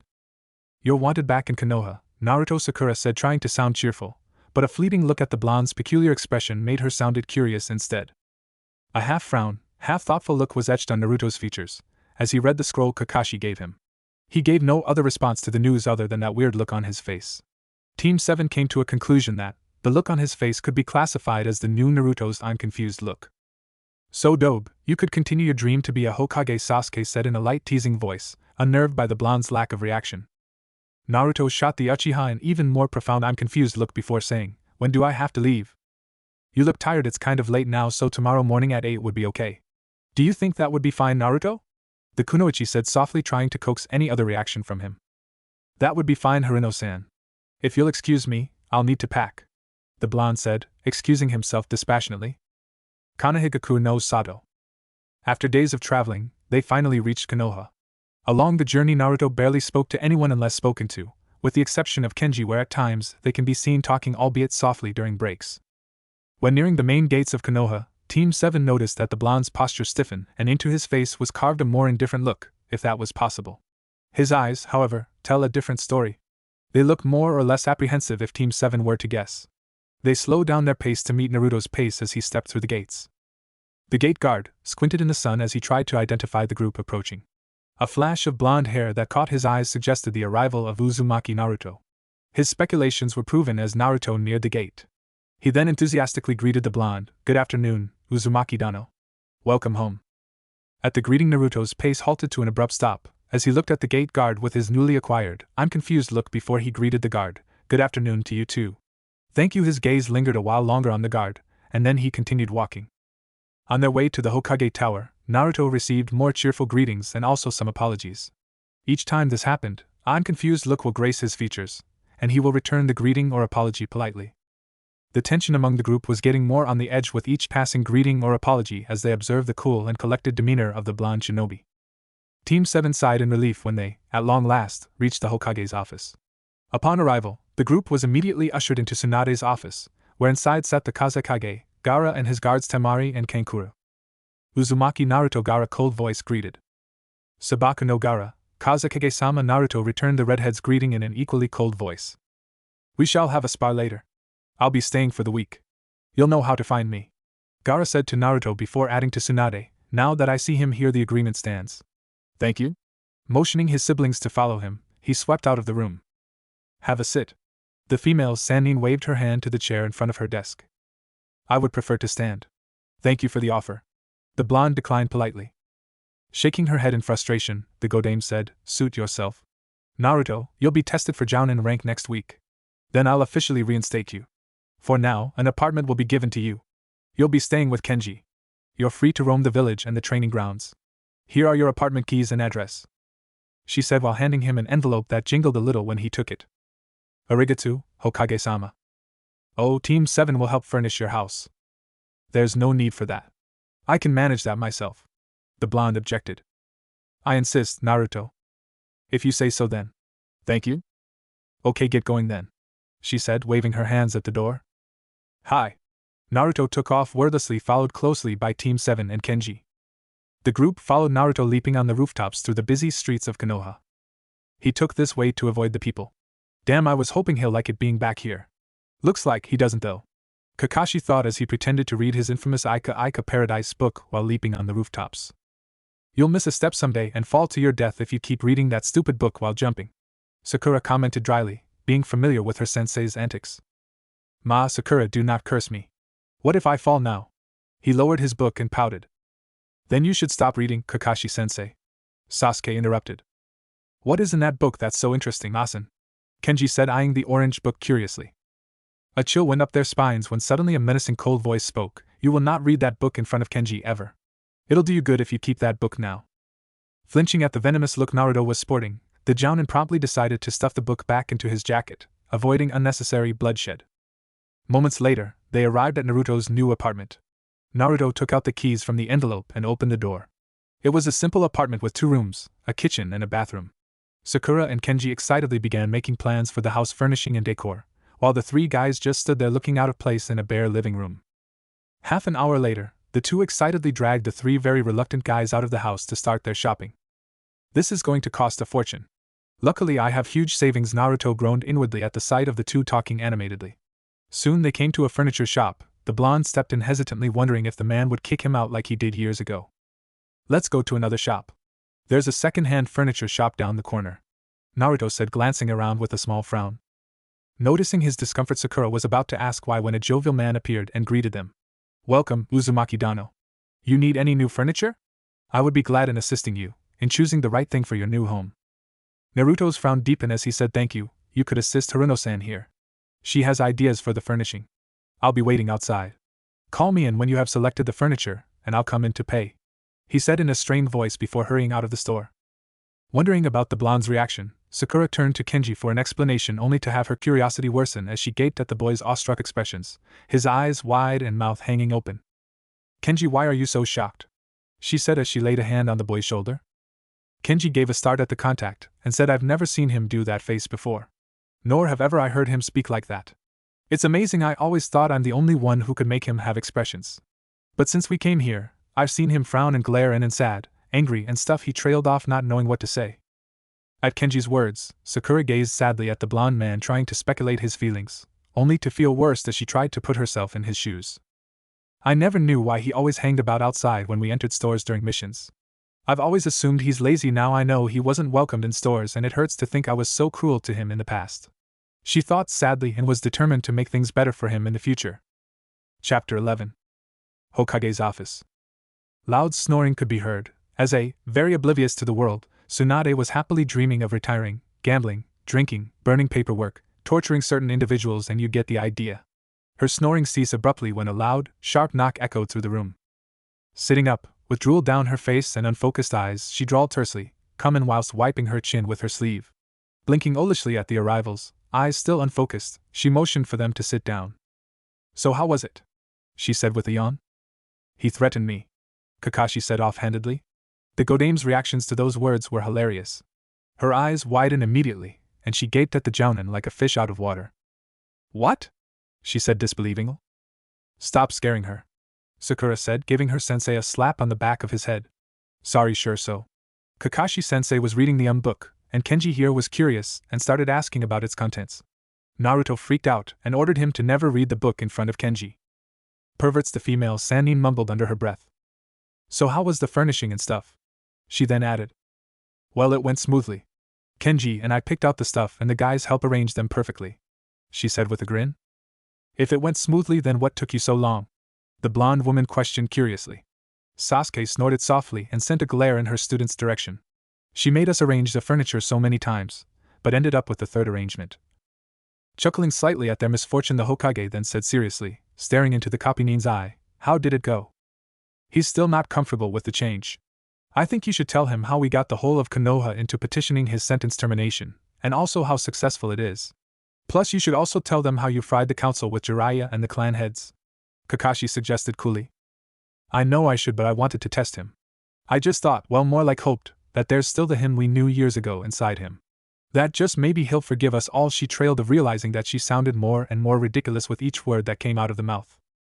Without explanations? Well, there's nothing to explain. We all did a mistake, and then he just has to forgive us and learn to trust again. I think we should give him time. He would come around if we do that. I hope, Sakura said, her voice getting softer with each word, that the others barely heard what she said. I guess we should not pester him too much, she said thoughtfully. Kenji, you're assigned to keep an eye on him, mostly changes in his reactions, emotions and stuff. I want weekly reports. Understand? Hi, Hokage-sama, the young boy answered. Scrutinizing the boy's appearance, Tsunade noticed that he has purple eyes, like Naruto's right eye. I've always wondered about your relationship with Naruto. His right eye is purple like yours, and that scar, care to tell us? Her curiosity finally getting the better of her. I was 9 when I met him. I still remember what happened like it was yesterday. The boy coughed, and cleared his throat. Asen told me his part of the story too, so. Flashback. Hiroshi, again, took liberty to follow Naruto's team out on patrol duty. He was trying to get the blonde to open up but was very unsuccessful. He has been in the outpost for almost a year, and still he barely spoke more than 10 words a day. The leader was pondering on a plan he devised to prank the blonde to invoke some kind of a reaction out of the blonde when suddenly a scream pierced the night. Nodding to Naruto's team, they all set out rapidly through the trees towards the scream. Moments later they found the cause of the commotion. Half a dozen of ninjas seemed to be attacking a woman, who at first glance looked like a civilian, but she was holding up nicely against her 6 attackers. Her main problem was a kid cowering behind her as she fended off the ninjas. Before anyone could react, one of the ninjas, who got behind her, tried to strike the small boy. He would have succeeded if Naruto hadn't interfered. The kunai slashed down across the blonde's right eye, and at the same time, the blonde, despite the incoming slash, had stabbed the offending ninja in the throat with his kunai, protecting the kid from harm. The rest of the team sprang into action at the sight of their comrades' actions. Minutes later, the 5 remaining Rouge ninjas were either apprehended or dead. However, they were too late. The woman, presumably the kid's mother, was dying. There was nothing they could do. Even if she was rushed back to the outpost infirmary as fast as possible, it would have been too late when they got there. Heart-rending sobs were wrecking through the kid's body as he howled loudly, holding on to his mother's hands. The woman, however, was gesturing to Naruto, asking him to come closer. The blonde did so, albeit hesitantly. "Young man, you saved my son's life. What is your name?" "Naruto. Uzumaki Naruto." "Thank you, Uzumaki-san." She then looked sadly at her son. "Kenji, I'm dying. You must take care of yourself and be brave. Always follow your heart, my son." "Hi, Okachan." Another wail escaped the boy's lips as he held on tighter to his mother's hands. "Your eye, it was because you protected my son. You can have mine after I die." She spoke softly with a faint smile gracing her lips. "I can't, I mean," Naruto stuttered at her suggestion. "Yes, you can, Uzumaki-san. I have a request. Would you take care of my son after I die? Please." "I will, I promise." And I never break. He halted when random memories assaulted his mind. Seconds later his memories got vaguely unclear and faded away. "Thank you, I love you, Kenji," she whispered, and then she was no more. Another heart-wrenching wail broke the silence of the forest. End flashback. "That was how he got stuck with me," Kenji said. After a moment of silence, Sakura said, "But I don't get it. Why are his eyes grayish instead? They were supposed to be blue and purple." "I don't know, but since I met him, his eyes has been getting grayer."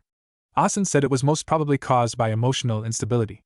"But the thing is, he seems happy when he's with me training, when I play pranks on others, and when we do stuff together. Why would it be getting worse then?" "If it's getting worse once he arrived here, then I'd understand," the young boy remarked. "Are you insinuating that we're upsetting him somehow?" the Hokage hissed furiously. "Yes.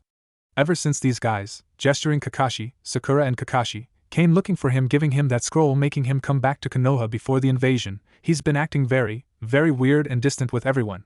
Standing up, glaring at Tsunade, eyes burning with passion and anger. The female Sannin, who was taken aback by the boy's outburst, glared back fiercely. The two of them continued glaring until finally Tsunade conceded and said, "You've got guts, kid." Smiling fondly at the boy, she thought his eyes were like Naruto's, full of passion and emotions. She was then reminded of the now empty glassy eyes Naruto had. Sighing heavily and rubbing her temples, she said, "I'm sorry it's late, you all should get back." The 4 of them left in silence, 3 of them still thinking about the words Kenji just said. Tsunade gave another sigh as she retrieved her sake and took a swig. "Ungrateful brat, after all the pestering and threatening I had to do to get him back here, he's not even appreciating it," she mumbled. A small voice at the back of her mind said, "You don't mean that it's not his fault after all, it's ours." "I guess you're right," she shouted to the empty room. Taking another drink, she then hid her sake bottle and trudged out of the room to retire for the night. Hokage Mountain. It was a beautiful night. The full moon seemed large as it hung lazily across the deep blue sky. Sabaku no Gaara was standing there waiting for the arrival of one Uzumaki Naruto. Minutes later, light footsteps can be heard through the stillness of the night. Both of them said nothing as Naruto walked up and stood beside Gaara, admiring the moon. Soon after, the Kazekage, not used to silence around the blonde, took the liberty to observe him. Long blonde hair held back in a loose ponytail, while the hair in front, which was not long enough, fell loosely, framing a lean face hiding his scar partially. Cold, empty, almost gray eyes were unfocused, looking ahead. Studying his friend, the redhead realized that he could not comprehend the blonde's emotions like he usually did. Still curiously studying the blonde, Gaara finally spoke, "Where do you want to spar?" Turning around slowly, gray eyes meeting green ones, he said, "Training ground 17. As soon as he finished his sentence, he leapt of the mountain with the Kazekage trailing behind closely. Moments later they arrived at their destination, and they stood facing each other.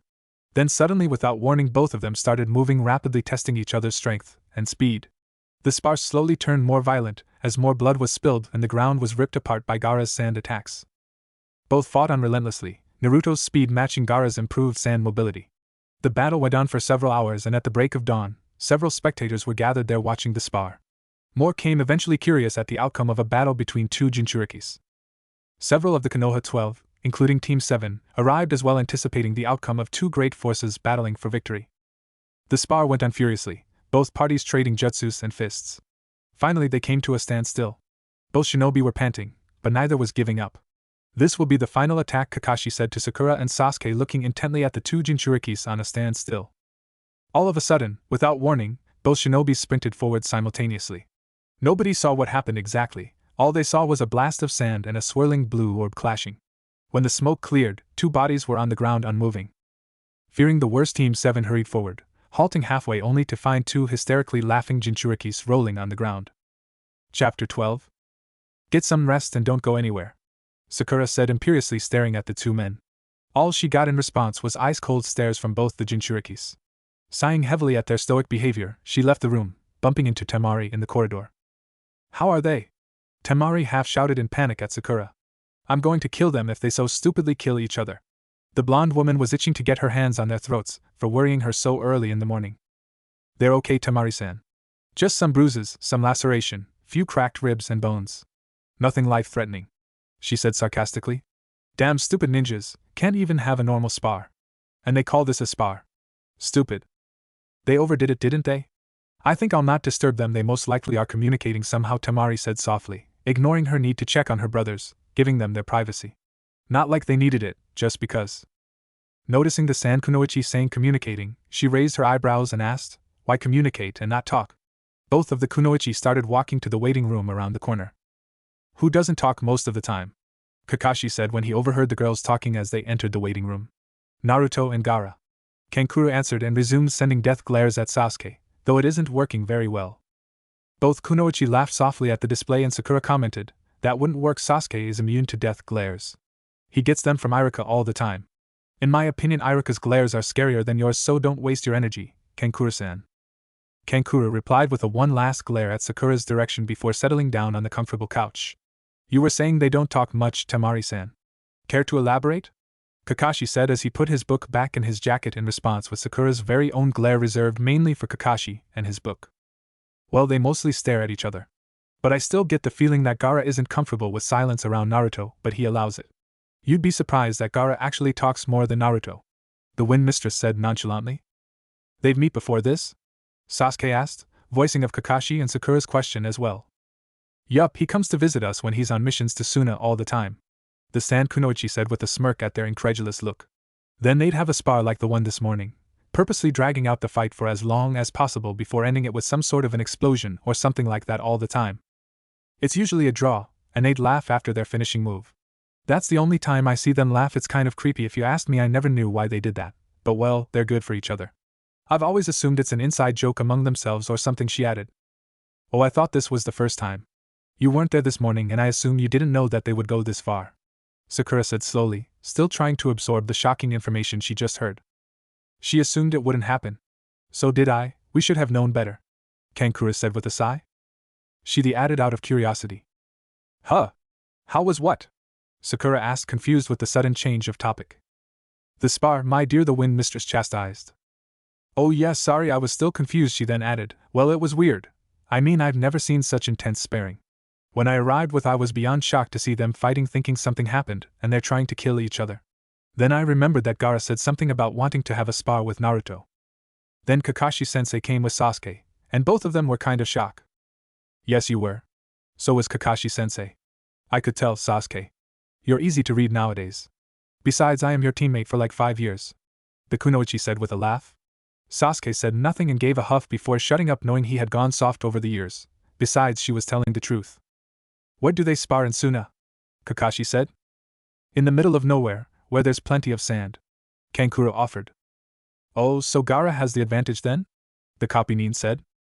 "Nope, he doesn't use the sand around, only those from his gourd. They are into long-drawn battles, lots of taijutsu, kenjutsu for Naruto, and a bit of ninjutsu. No genjutsu whatsoever. I think it's their way of communicating, Temari said dolefully. What about their demonic powers? I mean Naruto, he doesn't use it, Sasuke inquired. Nope, you don't know? Kankura said, eyebrows arching. No what? The three said in unison. Ah, so you don't know then. Didn't the Hokage tell you? She knew about it, Temari said, teasing their patience. Stop teasing and tell us, Sakura said impatiently. Well, all I know is he got his seal reinforced so he can't draw out the Kyuubi's chakra, Kankura clarified. What? The trio yelled in unison again. Why did he do that? Sakura asked imploringly. You'll have to find out for yourself. I never did find out. He's tight-lipped about that issue. We only found out he did it but not why. But I suspect Gaara knows though, Temari said. Shirsho should have told me. Oh, I bet this has to do with his different chakra. Damn, she said she'll tell me when she knows more. God. She never did have time to know more with all the commotion going on. I guess you're right. Damn, am I agreeing with you? Yes you are, insert evil laugh. Go away, she thought irritably. Sakura came back into reality just in time to catch her sensei's question. Yesterday when we entered the Hokage's room, Gaara said something about some agreement. What about it? That would be the agreement to provide compulsory military assistance if Konoha is threatened in any way by outside forces, Temari said. Oh, you mean all these years when Suna refused to provide any form of military assistance, giving all the bullshit excuses, was because of Naruto? Sasuke said in awe. Yes, that would be right, Kankura said smugly, at their alarmed reaction. By the way, how did your Hokage got the sentence terminated? Temari's question snapped Team 7 out of their reverie. Well, first we signed a petition. We had almost all of Konoha supporting the sentence termination. Except for a few dunce fools. Sakura continued mumbling curses under her breath. Ma Sakura, that is unbecoming of a lady, Kakashi teased. So if the council interfered, how did you all succeed? Kankura asked. We had to persuade them, Sasuke said. Luckily all the clan heads are in favor of terminating the sentence. A few of the hard-headed council fools objected and the Hokage had to use her ultimate weapon. Kakashi provided. What ultimate weapon? Temari asked excitedly. It didn't work anyway. She threatened them that she'd quit, plus all sorts of death threats, the pink-haired girl said irately. Then Jiraiya used his ultimate weapon, Sasuke said. What's with you all and the ultimate weapon stuff? Can't you tell us properly? God damn it, Kankura complained. We're getting there, this is the interesting part. Kakashi laughed. Just tell us, you one-eyed freak, Temari shouted, fuming at their teasing. Well, he got the proof of Naruto's heritage. Some pestering and mild threatening later they conceded, Kakashi said with a grin, though they couldn't see it properly under his mask. Heritage? What heritage? Kankura asked, confused. Naruto is the son of Konoha's Yondaime Hokage, Namikaze Minato. Sakura revealed the truth at last. What? The two siblings stared at the three Konoha ninjas, wide eye and mouth gaping.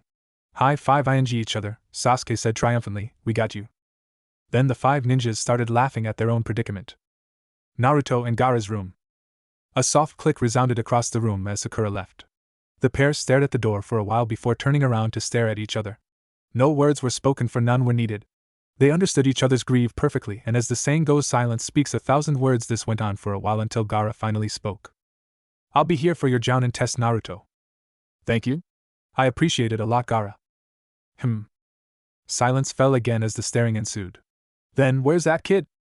I left him at home sleeping. I left a note. He'll be here when he wakes up. Ah, he's loud and irritating. Again the silence fell. They then continued staring at each other. What did you agree on with the Hokage? Compulsory military assistance. Thank you. And again silence fell. It went on for a while until hurried footsteps were heard running down the corridor. The door opened with a loud bang and Kenji came running and jumping onto Naruto's bed, hugging him. Ota-chan, why did you go sparring with Aji-chan again? You said you would not do that again. Kenji yelled loudly, causing the pair to wince at the loud intrusion. I did not say that, Kenji. You said that to Gaara? The blonde corrected his son. I did, the boy said questioningly. Yes, you did, Gaara confirmed. Oh, I guess I did. You both aren't going to spar again, right? You always end up in the hospital after sparring, the boy said imperiously, releasing his hold on Naruto and sitting down on a chair in between their beds. The blonde agreed. You're both evil. Do you know that?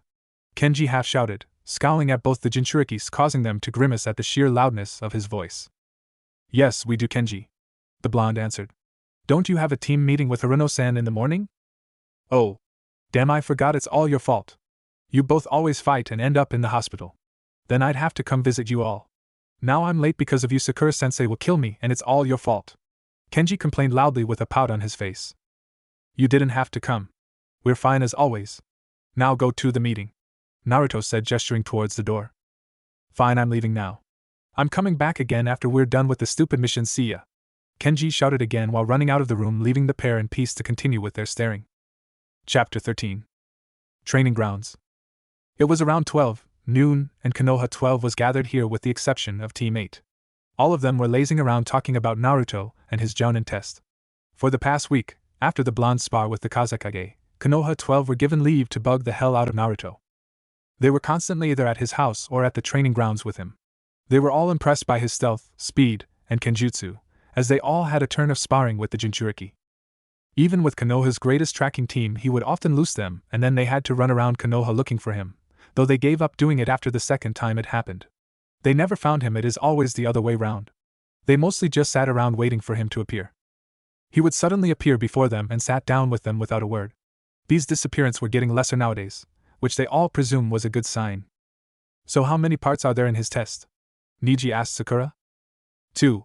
The first is Steel and Reconnaissance. He will be tested by Team 8 and another tracking team, Sakura explained. They'll never find him. He's great at hiding, Chuji commented proudly. YOSH. You are right, Chuji-kun. His youthful sneakiness is the greatest, Lee shouted. What about the other part? Sasuke said, ignoring Lee's outbursts. Sakura heaved a heavy sigh before saying, he will have combat testing. He's fighting Kakashi-sensei, Kurenai-sensei and Gai-sensei. All at once? Tenten said with a gasp. I'm afraid yes, the pink-haired Kunoichi answered softly. That's too much, Ino exclaimed. I think he would be able to beat them. Besides, I think he was not meant to beat them, Shikamura said. What do you mean by that? Sakura asked. Well, combat with that 3 Jounin is an overall test. Kakashi-sensei to test his ninjutsu, Kurenai-sensei to test his genjutsu, and Gai-sensei for taijutsu. Niji interrupted when the lazy shinobi took too long to answer. An O was chorused. When do you think he'll be back? I'm starving and I want to go for yakiniku, Chuji whined. All of them except for Lee rolled their eyes at his antics, while Ino slapped him on the head and said, You just eat 5 packets of chips and now you say you're hungry? God, Chuji, stop being greedy. But I'm not, Chuji protested weakly under Ino's scrutinizing stare. It'll be soon, I guess they started at 8, and it's now after 12. Sasuke said, hoping he could placate the arguing pair. None of that happened as Ino ignored Sasuke and started berating Chuji for eating too much. Shikamaru rolled his eyes, took out earplugs, plugged his ears and went to sleep promptly. Then Ino realized that the lazy Jounin had his ears plugged. She pulled out his earplugs harshly and started berating him for having no respect for her, being lazy and such. The rest of them save Lee heaved a sigh as the trio fell into their normal routine. Lee then, as always, started to interfere with the argument and got a lecture full in his face for his fashion sense and busybody attitude. 10 minutes into her lecture for the 3 of them, Niji suddenly said, They're here. Sakura turned around excitedly and caught a glimpse of 4 people walking towards their direction. So did you pass? She asked Naruto eagerly. Yes, Naruto said indifferently. Sakura squealed happily, tackled and hugged the very surprised blonde. His body stiffened visibly as she held him, squeezing the breath out of him. Once again Naruto's now infamous I'm very confused look is plastered on his face, as he raised his shaking hands and started patting awkwardly on Sakura's back. At this moment Ino deduced 2 things. No one, Naruto still loves Sakura, although he tries hard not show it as he didn't believe Sakura loved him too. No, 2, Sakura is hopelessly in love with her blonde ex-teammate, and she doesn't know it. And that is when Ino vowed to help this clueless duo get a clue. On the way to Sakura's house, after a celebration at Chuji's favorite restaurant, Ino insisted for each girl to be escorted home by a male. She then proceeded to shoo Naruto and Sakura out of the restaurant while hanging onto Sasuke's arm like a leech, with Sasuke trying to pry her hands of him with a disgusted look on his face. This was the ultimate test. If Sakura would have started protesting, then Ino might have just forget about her plan to unite the clueless duo. On the contrary, Sakura sent a sweet smile at their direction before tugging on Naruto's sleeve in the direction of her house, proving Ino's suspicions. Akenji was kept hostage behind Chuji's bulk with Shikamaru restraining him lazily, both under orders of their female teammate. Currently the pair was walking down the street leading to Sakura's house in total silence. The breeze that blew on them sounded like the howling wind. Sakura tried to speak but found the silence intimidating. She struggled for a while looking for a subject to talk about, mentally crossing off non-potential issues. Okay, I already knew he didn't win again the four senseis, maybe I can ask him how it went. You think he'd be able to narrate the whole story without choking? Sakura teased. Stop that. He speaks more often now, I'll have you know that. Yes, speaking more than 10 words a day is a feat. Shut up. Just ask him on a date. Why how I mean, Stop rambling in your mind, fool. Stop insulting yourself, stupid, get out and let me think. Snapping out of her reverie, she contemplated for a moment before finally finding the courage to speak. Naruto? If you're free and don't have missions in the morning, would you mind coming for training sessions with my team? She blurted out, crossing her finger hoping he'd agree. He didn't respond in any way, and she gave up hoping, knowing that he was still reluctant to spend time with her. Without realizing, they had come to a halt in front of her apartment building. Naruto was looking at her, as if asking whether he should escort her up to the door. The kunoichi opened her mouth to say thank you but was interrupted by the blonde speaking. I would be glad to, he said flatly. Huh? She asked, confused by the sudden change of subject. I would accompany you for the morning trainings if I can make it, Naruto stated indifferently. Thank you, she said before giving him a quick hug, and ran off into the apartment building shouting, see ya then, leaving Naruto staring at her direction looking confused again. Naruto's residence. Jingling of keys could be heard as Naruto took out his key to open his apartment door. He was greeted by a blur of purple and a shout Oto-chan, before he was barely holding on to quite a heavy Kenji preventing the boy from falling. They kept me hostage, he wailed and continued enthusiastically, so, how was your date with Sakura-sensei? Is it fun? Did you kiss? Kenji kept on rambling until Naruto threw him on the couch. So? It wasn't a date. It was fine, not fun. We didn't kiss, he said while walking back to the door to lock it. Oh, the boy said with a pout on his face. I did promise her I'll train with her team in the morning if I can make it, Naruto added as he walked into the kitchen and started making tea. Kenji's face lighted up like a Christmas tree, and shouted, YOSH! Oh yeah, he cheered while running around the house doing a victory dance. Go to sleep, Naruto said dispassionately. No way, I'm celebrating. I want hot chocolate. No. Go to sleep. Please? Pretty please? He begged, sending one of his best puppy I know jutsu at his father. That won't work. Go to sleep. Naruto held on, but the jutsu was working itself into his mind, poisoning it with Kenji's cuteness. The blonde took a deep breath and finally said, fine. But you have to promise me you'll go to sleep once you finish drinking it. YOSH. I promised, the boy shouted and started laughing at his father's weakness to his jutsu, catching a serene smile gracing his father's normally expressionless face. Well, he seems to be adjusting well. I did get him to smile. Damn, I cannot lose to Gaara Aji-chan. I will make him laugh again. I have him here with me, now that Aji-chan has gone home to Suna after the Jounin test. I'll definitely make him laugh. YOSH. That shall be my mission.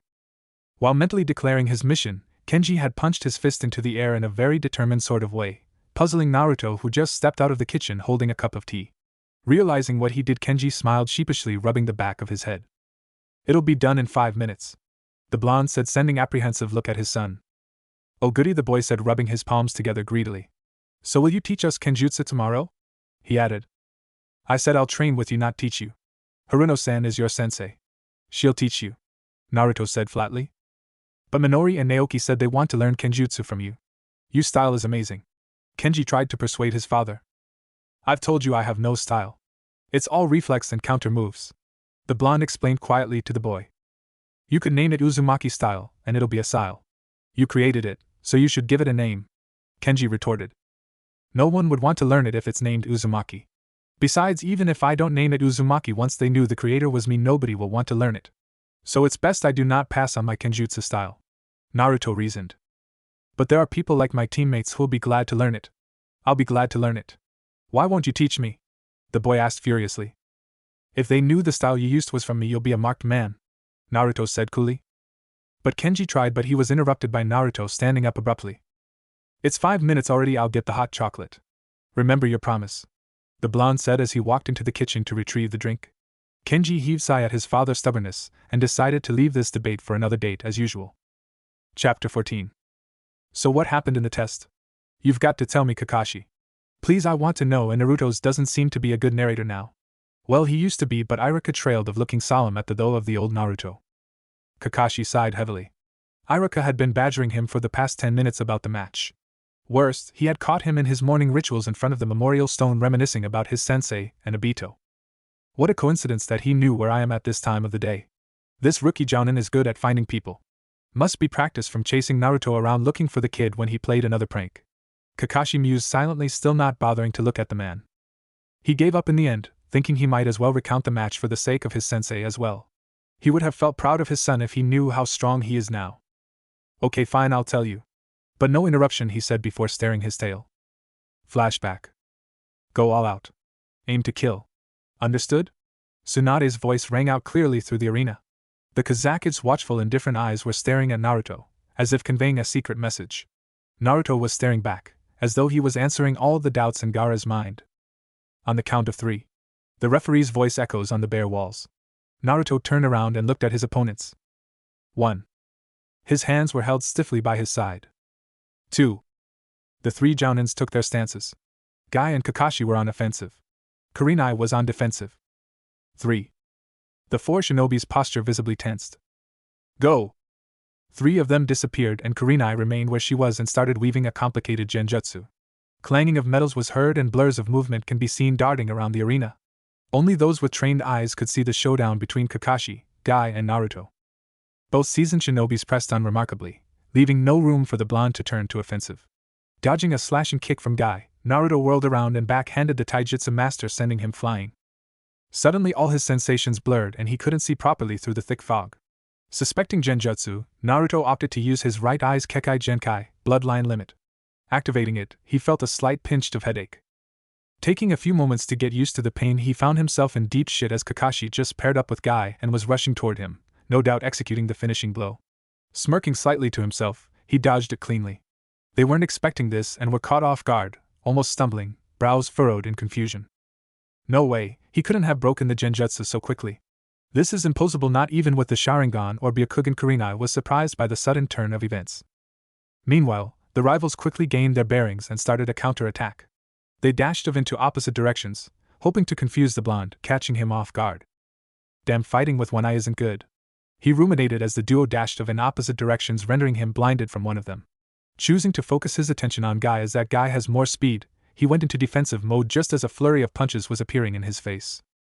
Swinging his Kodachi blunt side swiftly at the man's body, he heard a resounding crack. A few punches landed on him before he realized that he sent the man flying again. It was now 2-on-1 as the taijutsu master called it quits, claiming that Naruto could have taken his life if he wanted to. He was caught off guard when he fell over, feeling like he's been hit by a train. On closer inspection, it was a smaller version of the Suryuden no Jutsu that Kakashi once used on Zabuza. Then he felt steel on his neck, proving that Kurenai had sneaked up on him unaware. Before she could say anything, he twisted away, causing the kunai to cut into his skin. It was not deep enough to kill, but deep enough to bleed profusely.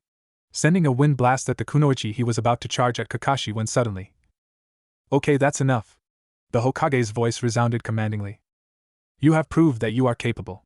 You are now hereby and henceforth a jounin. Congratulations, Naruto." All movements were halted abruptly in the arena. Naruto took a moment for the adrenaline to wear off before expressing his gratitude. "Thank you, Hokage-sama. Come on, let's get to the hospital. We need to heal these injuries," she said, gesturing them to follow her. All of them stopped moving when the Kazekage spoke. "Naruto." "Gaara." Naruto replied just as flatly. "I will visit if time and duty permits me." "I will do so too." There was a hesitant pause and then, "Thank you." "You're welcome." An awkward moment of silence later, Temari and Kakura pushed the two brothers together, encouraging a hug. The hug was short, but what did you expect from two emotionally dense Jinchurikis? End flashback. "Happy now?" Kakashi said sarcastically. Yairaka trailed of his mind, obviously somewhere else. Taking a chance at the rookie jounin, as silence, he dropped back into his normal reminiscing. A few minutes later, Iraka asked, "That Kekai Genkai, what does it do?" We asked. "It seems the name is Shinsei." He refused to tell us the origin. "And according to Naruto, it's practically useless, but he can see through genjutsu like they're just not there. The more powerful the genjutsu, the worst is his eyesight. He said it's just like being farsighted." Kakashi explained. "Oh, that means you lost to a half-blind farsighted kid." Iraka started laughing loudly at the Copynin's expense. "I didn't lose. We were stopped halfway," the jounin said indignantly, trying to ignore the irritating snorting laughter. Training grounds. The three genins were having a mock sparring, mostly consisting of Naoki chasing the boys, Kenji and Minori, around, throwing a random kunai or shuriken at them. Sakura waited patiently for Naruto. Kenji had said that Naruto would come and she's going to take his word for it. Besides, there's still 2 minutes before 8. Tapping her foot impatiently, she finally turned around and started to shout at the genins to stop fooling around, when she heard soft footsteps. Turning back, she saw Naruto approaching, and she smiled widely at him, waving, "Good morning, Naruto." "Good morning," was the short reply. He then took a glance at the two Bowies still running around being chased by a very scary-looking Kunoichi. A small smile graced his lips when Aoki succeeded in bonking Kenji and Minori on the head. Sakura was staring at him like a fish gaping. "It's so beautiful, I wish I can see that more often."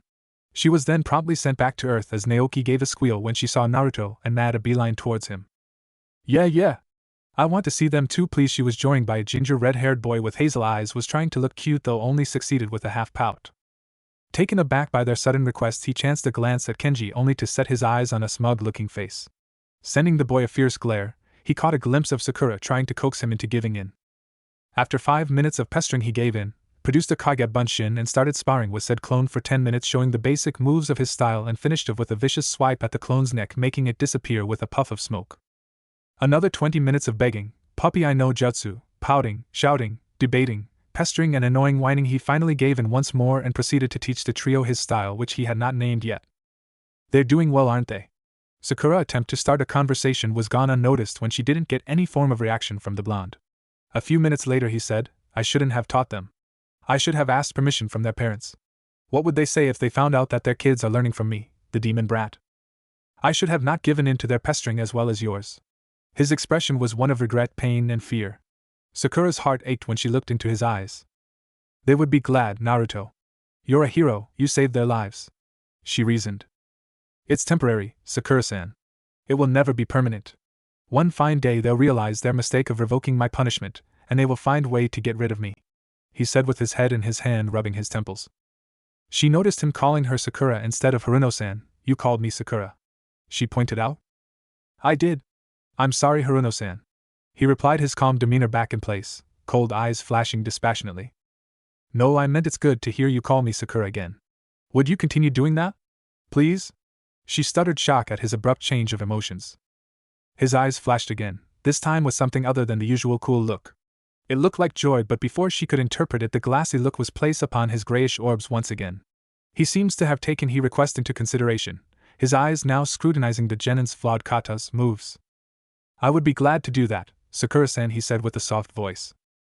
Sakura beamed at him happily and gave him one of her bone-crushing hugs. Then the duo sat there and concentrated on the genin's training. Chapter 15. Naruto's apartment. A year has passed since the Jounin test. Naruto steadily grew closer to Sakura and her team.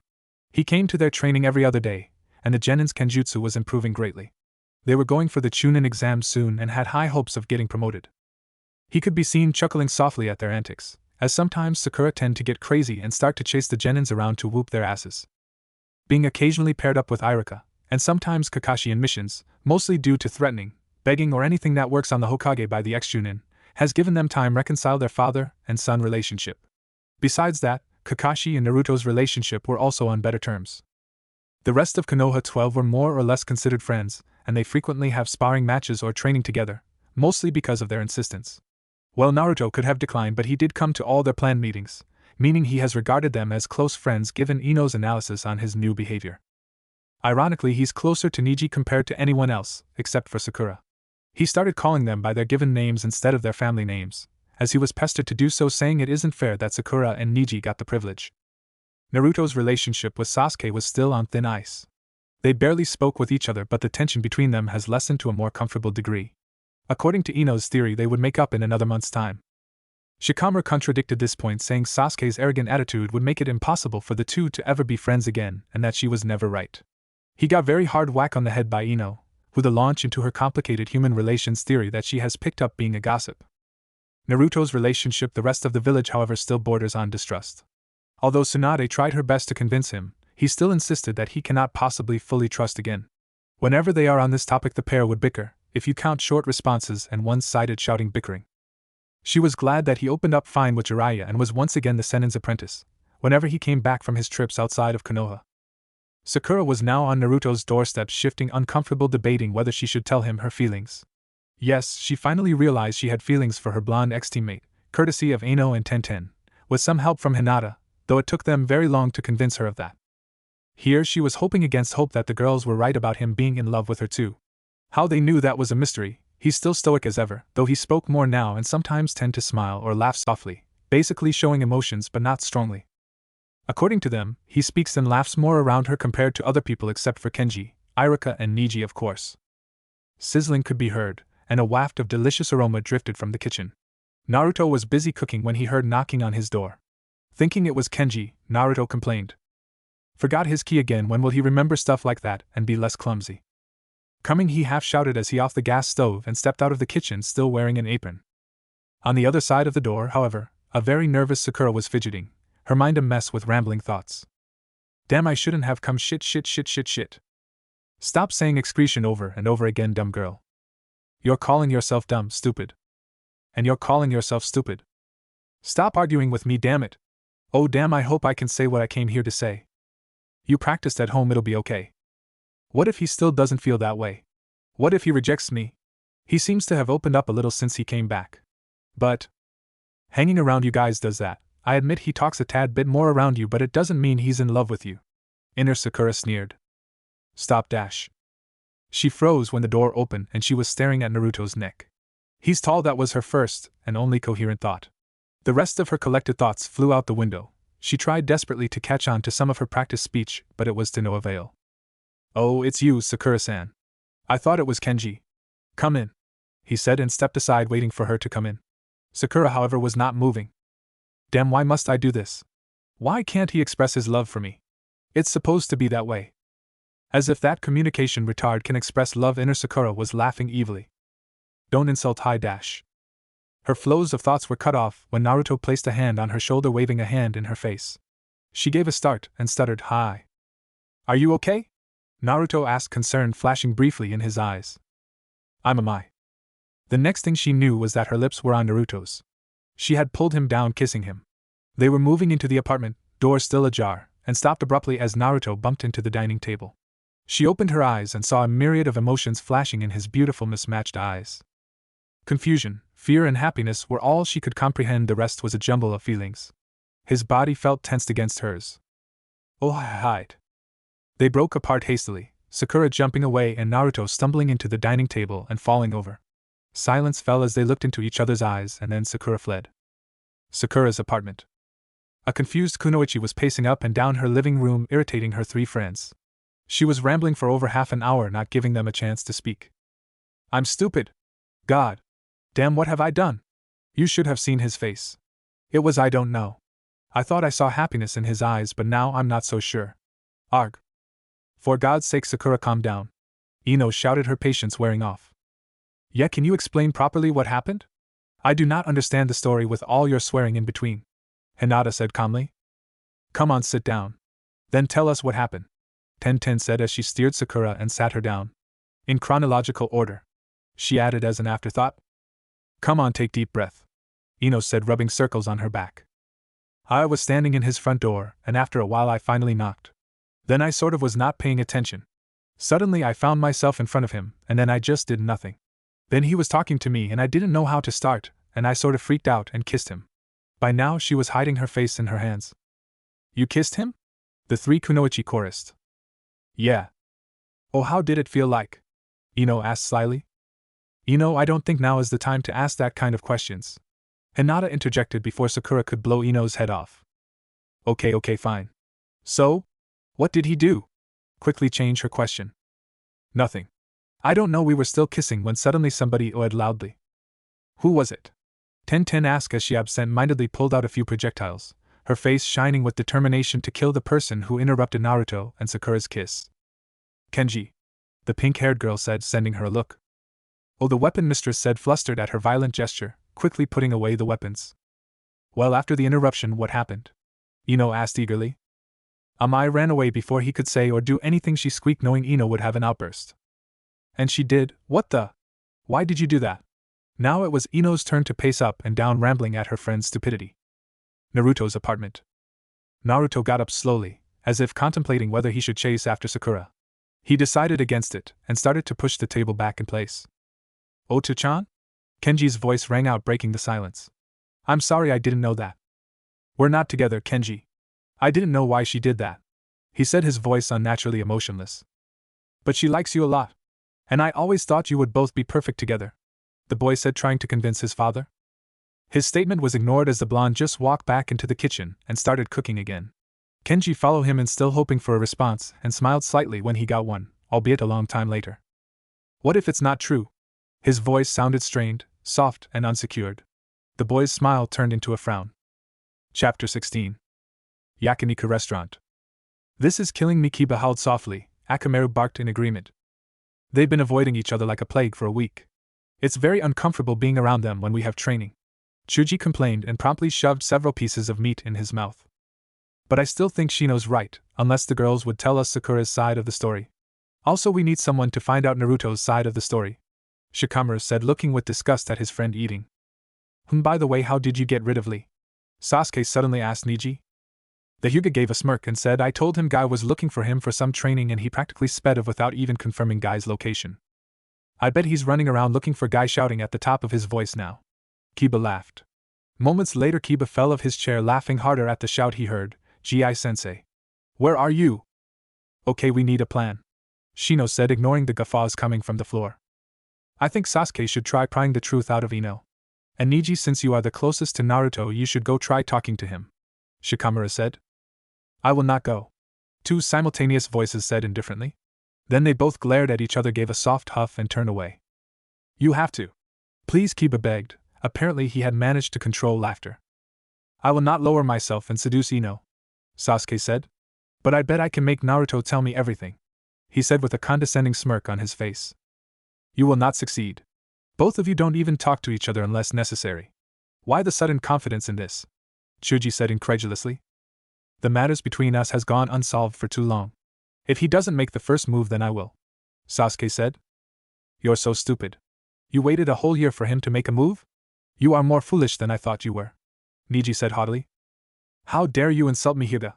Here you are not even willing to find out what happened and you insult me? Sasuke said, his voice rising with each word. I already know what happened between the two. There is no need for me to go find out more, Niji said dispassionately. What? They all shouted. And you didn't tell us because? Kiba said imperiously. You didn't ask, Niji said mischievously. Training grounds. 5 Narutos were dashing around, leaving blurry images in their wake. Numerous sounds of metal clanging could be heard as Sasuke approached the field. Damn, both of them are stupidly clueless. Naruto's the worst. Sakura's been displaying her affections for him and he missed it. How dense is that, and how can he still think Sakura likes me? He gave a sigh, still reluctant to reveal himself before sorting out his thoughts. Must be what I said. At this, his words came rigging in his mind. Ah, you still like her. Pity, she prefers me over you. You still think she'll love you? Stop trying to fool yourself, Uzuratanki. You know that will never happen. You're the Kyuubi's vessel, remember, no one will ever acknowledge you. Give it up. Stop your foolish dream of becoming the Hokage. Konoha will never allow a Jinchuriki to become their Hokage. You are but a tool to them, Dobe, and that is all you will ever be. Shaking his head violently to clear his thoughts, he realized that Naruto was now standing calmly in the center of the field alone, looking at him with his usual emotionless eyes. We need to talk. Sasuke cringed at his choice of words, they sounded too cliché. The blonde continued staring at the raven without saying a word. Sasuke found himself fidgeting under the man's intense staring and mentally slapped himself for losing his cool. I came to apologize. I know it is of no use, as everything I have said and done has cost you everything you had. I also wanted to say that I was wrong about you. I said hurtful things to you when we fought 6 years ago. I know you won't believe me if I tell you that I said those words merely to distract you in battle. I myself doubt that. I know now the truth from my actions, as I have had time to brood over it since you left.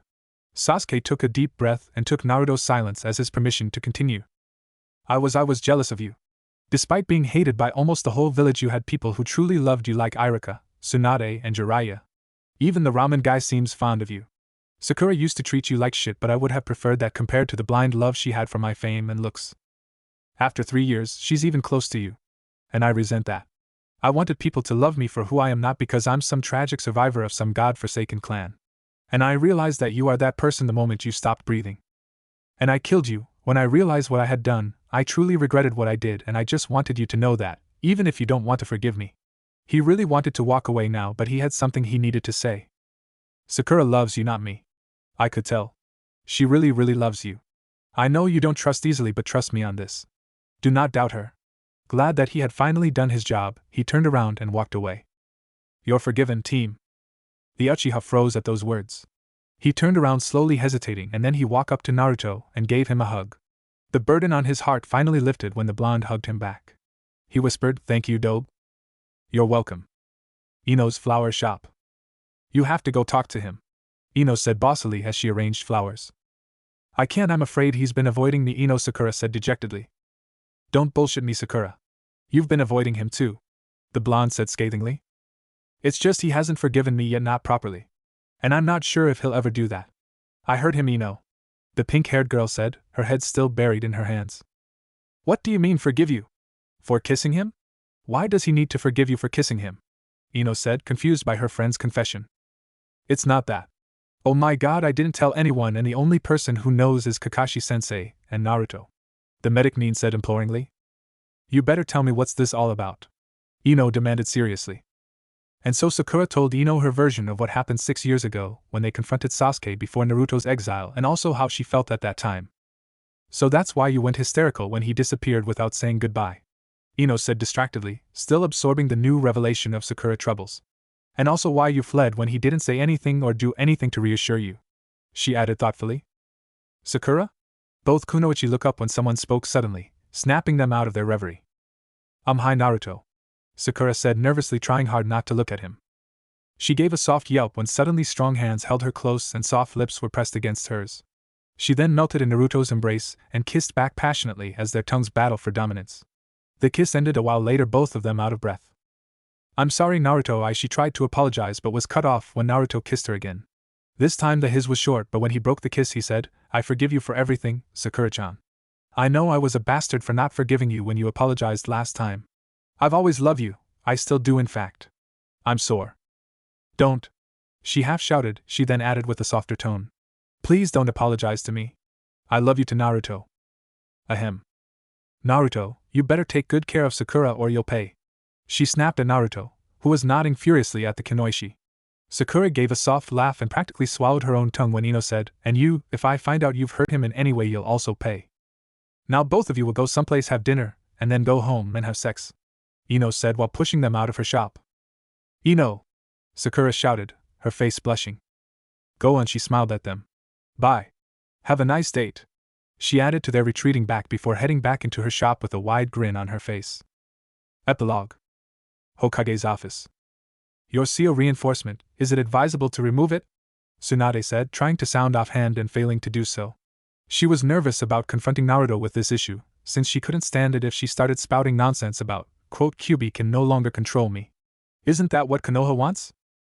Okay, maybe it wasn't nonsense, but she just didn't like it when he says that. Why would I want to do that? Naruto asked incredulously. The Godame cringed visibly at this question. We want you to have your memories back, Jiraiya answered. Thank God, Jiraiya answered for me, Tsunade sighed inwardly.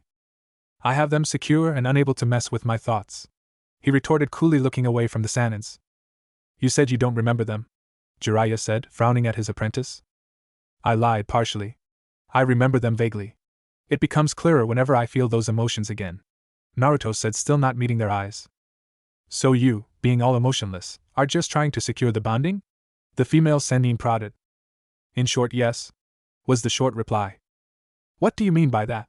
Tsunade eyed Naruto suspiciously. It's motivation to not feel, he answered curtly. So if you remove it, you could freely feel again? Jiraiya changed the subject quickly, not wanting to argue about trusting Konoha and stuff again. It'll remove itself once I start to freely feel, Naruto said passively. So it's no longer there? The Hokage said happily. It's still there. It takes time for it to dissipate, the blonde said with a sigh. Oh, the two Sannin chorused. That is why I want to leave. If the reinforcement fails, then the Kyuubi's aura will once again reign and it will cause panic. Then Konoha will no doubt want to exile me again or maybe execute me, Naruto tried explaining. If we explain the condition to them, then that will not happen, Tsunade said confidently. You cannot be sure that will happen. I do not want to take chances, the blonde argued. How strong is the aura? The Sannin interjected. Strong enough for the shinobis to start panicking, Naruto said tonelessly. We'll just have to give it a chance because I refuse to let you leave, Tsunade said, smiling at the blonde's shocked expression, dismissing him with a wave. Sakura's apartment. Can you stop fidgeting, Kenji? You're making him nervous, Sakura said, glaring at Kenji, casting a worried glance at Naruto, who was sitting by the window. But I'm nervous, I can't help it, Sakura-san. Oka-chan, Kenji said, smirking at Sakura's horrified face. Do not ever call me Oka-chan. I'm not that old, she shouted and started chasing the boy, both of them jumping over furniture. Kenji was giggling happily, chanting Oka-chan, and Sakura looked like a banshee screaming obscenities at the boy. Shut up, Naruto's stern voice echoed strongly. They're here. I have to go now. Kenji, behave and don't destroy anything. Come on, Sakura, he added when a knock on the door resounded softly. He strode up calmly, opened the door, and greeted the guest. Gaara, I'm sorry that you have been summoned here for some crazy scheme the Hokage is about to unleash. I ask of you to be patient with it. All he got in response was stares from both Kankura and Temari, but if you observe properly, Gaara did raise his eyebrows in question, only you couldn't see it because he has none. That is the longest sentence I have ever heard from you since, Kankura finally said. Yet Temari agreed enthusiastically and moved forward to hug her adopted little brother. Well, things change. Let's go, we have a meeting to hurry to, the blonde said with a small smile. I'm glad, Naruto. Perhaps a spar later? Gaara gave an almost non-existent smile. Sure. Streets of Konoha. God damn it. Where are they? Sakura shouted, halting to stop a fellow shinobi. Did you see Uzumaki and the Kazekage? She frantically asked. Yes, when I passed the training grounds. They're at number 25, I think. Thank you, she said breathlessly and sped off to find Temari, who should be around looking for them as well. She spotted her talking to a vendor and shouted, Temari, I know where they are. Temari promptly followed the pink-haired girl in search of the brothers, cursing and swearing all the way, promising ways to torture them when they are found. A few minutes later, they came into view of the spar Naruto and Gaara were having. Not again? Should we stop them? Sakura groaned. If you want to get in range for the final attack and probably die, then yes, you should try to stop them, Temari said, gritting her teeth. Just as the words came out of Temari's mouth, the two Jinchurikis managed to finish the spar with a loud explosion, most probably due to explosive notes, or maybe because of the clashing of two great powers. As usual, the smoke and dirt cleared and the two boys were rolling around with laughter. The two kunoichis' temper rose and both were yanked to their feet, injuries ignored, as they demanded answers. I've had enough. Why the hell do you always laugh like some 5-year-old kid after the spar? Temari roared at her brothers, causing them to laugh even harder. Sakura blinked and a realization hit her like a ton of rocks. You both were laughing because you think it is fun to make us fret about the both you, isn't it? She said, her voice dripping with venom. Both Jinchurikis paused a moment, regarding them carefully before deciding to compose themselves and try to pry their hands of their shoulders, survival instinct acting furiously. Both kunoichi gave a snarl and the sparring continued. This time the girls were beating the hell out of the boys. Therefore it is only fitting that the four of them ended up in the hospital. What if Naruto betrayed by Team 7 Council bashing? And thanks for watching my video till the end. If you enjoy this content, then do consider subscribing to my channel, and leave a like if you guys need the next part, comment down, and thanks for watching the video, and see you guys in the next video.